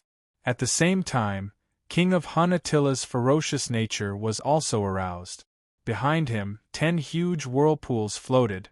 There were different shadows in each whirlpool. "I'm not afraid to tell you the name of the god that I tainted with blood sacrifice." King of Hun Attila opened his hand and said, "The Persian military god." Taisetsu sneered. He raised his sword, and the Jianlu sword shot towards the sky. He didn't even have the mood to wait for the King of Hun Attila to make his move. Why would he announce the name of his move when fighting? Idiot. However, at this moment, Taisetsu Attila's hand suddenly trembled. First rule: don't betray me. Chapter 1486. First rule: don't go back on your word. When this voice rang out in the ice valley, Taisetsu's slightly tense face suddenly broke into a smile, and the Jianlu sword that was raised high in the air slowly descended. In contrast to Taisetsu's gradually relaxed expression, King Hun Attila frowned slightly. He naturally recognized this voice, and it was precisely because he recognized it that he was slightly surprised. This trash actually. They looked at the bull-headed beetle-like primordial demon at the bottom of the ice valley at almost the same time. Looking at it now, this primordial demon of the void was still being eaten by other primordial demons of the void. Its current appearance was even like a shark that had been corroded by microorganisms at the bottom of the sea. Bones could even be seen in many places, and it was a horrible sight to behold. But, second rule, don't commit crimes. The voice rang out in the ice valley once again, and this time it seemed to have become even deeper, clearer, stronger, and more powerful, and it reverberated. "Humph! Trying to be mysterious." King Hun snorted coldly and waved his hand.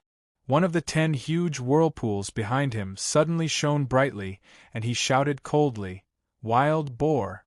Charge!" Within that huge whirlpool, the shadow of a huge wild boar that was as big as a mountain struggled out. The wild boar shadow roared and crashed directly into the bull-headed beetle-like primordial demon of the void at the bottom of the ice valley. Seeing this, Taisetsu naturally didn't stay idle.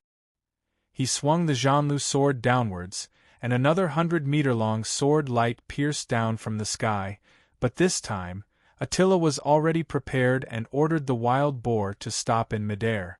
The huge sword light pierced into the ice valley like a huge wall, blocking the wild boar shadow and the bull-headed beetle-like primordial demon of the void.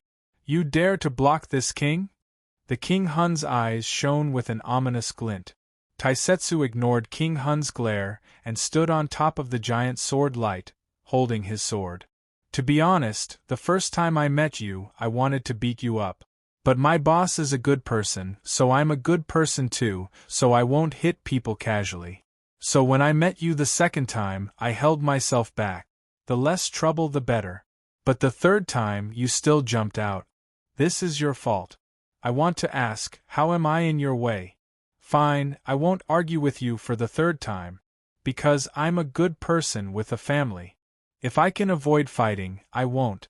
But you still want to fight now, so don't blame me. This time, I have a legitimate reason.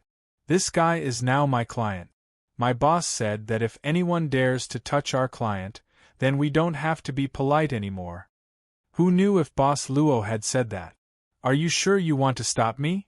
The King Hun took a step forward, and the 10 vortexes behind him began to stir, their ferocity soaring to the heavens. F***CK. If you want to fight, then fight. If you don't want to fight, then stand still. Taisetsu snorted coldly. Talking to you makes me angry. Don't think that I don't have a temper after cultivating for so many years. I used to be in the underworld too. When I cut people up, even I was scared of myself. Ha ha ha ha. I've met many arrogant guys, but someone like you is really the first. You! While the King Hun was talking, a huge sword slashed down from the sky, not giving him a chance to finish his sentence. This sword slashed right into the King Hun's chest from high up in the sky. Luckily, it didn't split his chest in half. If not for the warning ability of one of the 10 incarnations, causing him to retreat a little, the consequences would have been unthinkable. King Attila looked at the second sword light that appeared in the ice valley with some apprehension, feeling as if he was stuck between a rock and a hard place. The first sword slash didn't dissipate and stood there as if it was solid. The second sword slash also appeared at his command. What was this newcomer's background? Don't talk, just stand there. Taisetsu regained some of his temper when he was in the underworld. If you move again, I'll chop you to death. No. If it wasn't for the fact that I want to wait for you Danxiang to chop you up, I'll chop you to death now. The King Hun was so angry that his lungs were about to explode. When had he ever been insulted like this?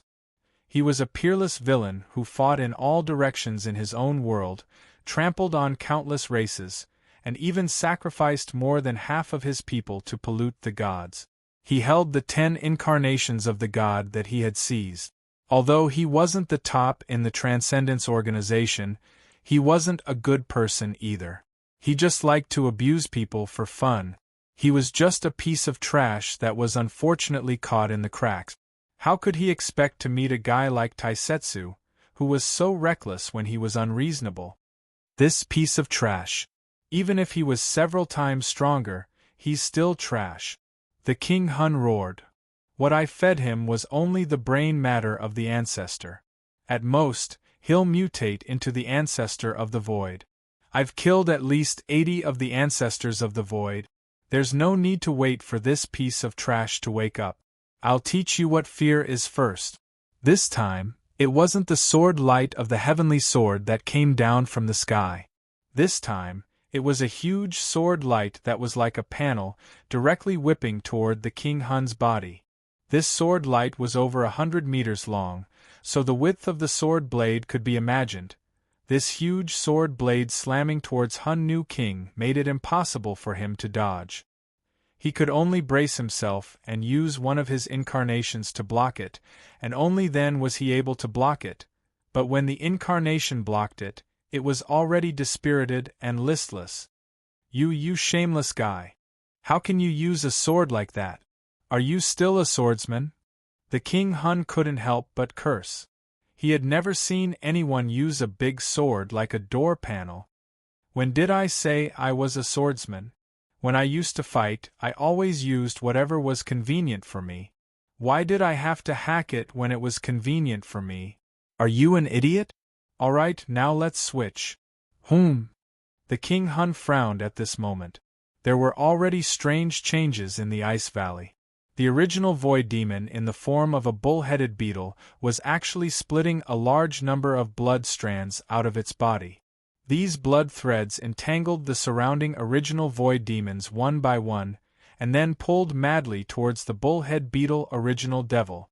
Within the ice gorge, hundreds of original void demons were tightly connected to the bullhead beetle original devil's body because of these blood threads. These primordial void devils looked like they had been crudely twisted into pillars at this moment. Then, a blood membrane enveloped all the primordial void devils, transforming them into a gigantic blood-colored cocoon. The cocoon was currently beating madly like a heart. That heartbeat sound was now reverberating in the ice valley. It was so dense that it was like the beating of a drum, and even made one feel breathless. Taisetsu once again returned to the sword light of the first giant sword. Hugging the sword, he stood and silently watched this scene. The King Hun had suffered one loss after another. For a moment, he didn't dare to act rashly, but the anger in his heart rose instead of subsiding. However, he calmed down. His eyes were like that of a venomous snake, sizing up all this, as if he was waiting for something. Finally, this blood-colored cocoon's beating seemed to have reached a limit. The thing inside seemed to be about to appear at any time. Right at this moment, the King Hun suddenly laughed coldly. White Horse! One of the 10 great whirlpools no longer showed a huge shadow.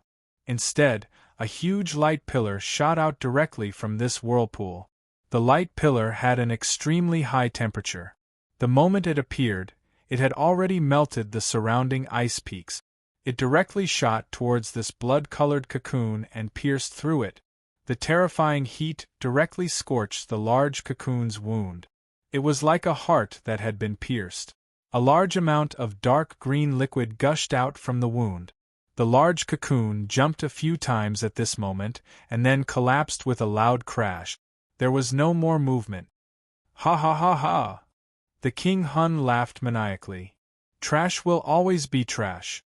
Even if I give trash a chance, it's still trash. Newbie, I've had enough today.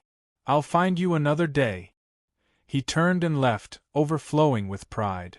Third rule, don't go whoring, gambling, drinking, and blowing. The voice echoed in the ice valley for the 3rd time. This time, it was stronger and more forceful. This time, it was even clearer, as if the voice was right next to the ear. What? The King Hun's expression changed slightly. He turned around abruptly and stared fixedly at the mass that had already turned into blood and mud, but he couldn't see anything. This was just like a swamp formed from rotten flesh and blood. At this moment, a black shadow suddenly appeared in front of Attila the Hun. Soon after, Attila the Hun only felt a huge force smashing into his chest. The huge force sent his body flying, crashing into an ice peak. He actually crashed right through this ice peak. King Attila felt a wave of dizziness in his head. Before he could recover from the inertia of flying backwards, the black shadow approached him again and started to crazily attack his entire body, sending him straight to the bottom of the ice valley. A beast-like roar came from the black shadow. King Attila was directly pressed onto the snowy ground and beaten up crazily, and the snowy ground, layer by layer, cracked and caved in due to the strength of the attacks. The appearance of the black shadow gradually became clearer. It was a monster that stood upright. It didn't look like a human, nor a ghost. Its entire body was covered in barbs and scales, its arms were huge, its teeth were sharp, and its head was like a lizard's. Finally, the monster stopped attacking King Attila. Instead, it grabbed King Attila's neck with both hands and lifted him up high. You trash! King Attila grabbed the monster's arms with both hands and showed a pained expression, but his expression became even more ferocious. How dare you! How dare you! The monster ignored him and only roared at the sky. Right at this moment, one of the 10 giant whirlpools summoned by the King Hun finally activated. This time, it was the shadow of a human warrior holding a golden sword. Even so, the shadow of the human warrior holding the golden sword was at least 20 meters tall. The golden sword slashed directly at the monster, but the scales on the monster's body were extremely hard. This slash only sent the monster flying. The Hun Emperor obtained a chance to escape, and at this moment, his ferocious nature was completely unleashed. He snatched the golden sword from the hands of the human warrior, and at the same time, summoned the sword of light formed by the white horse. With one on the left and one on the right, he directly combined them and unleashed a killing blow towards the monster. The light swallowed the monster in an instant. When the light dissipated, more than half of the ice valley had been destroyed, the snow had melted to reveal the surface of the rocks, and the surroundings looked like flowing lava from a volcano. Taisetsu glanced at the King Hun's destructive power and couldn't help but smack his lips. This old fellow is quite powerful. Looks like I'll have to slash a few more times. The key is these clones. He couldn't help but look up at the 10 giant whirlpools in the sky. From just now there were a few clones that appeared consecutively: male bull, camel, wild boar, white horse, golden sword warrior. He didn't seem to care about the monster that was swallowed by the light at all. He only reached out his hand and grabbed the goatskin scroll, then slowly rolled it up.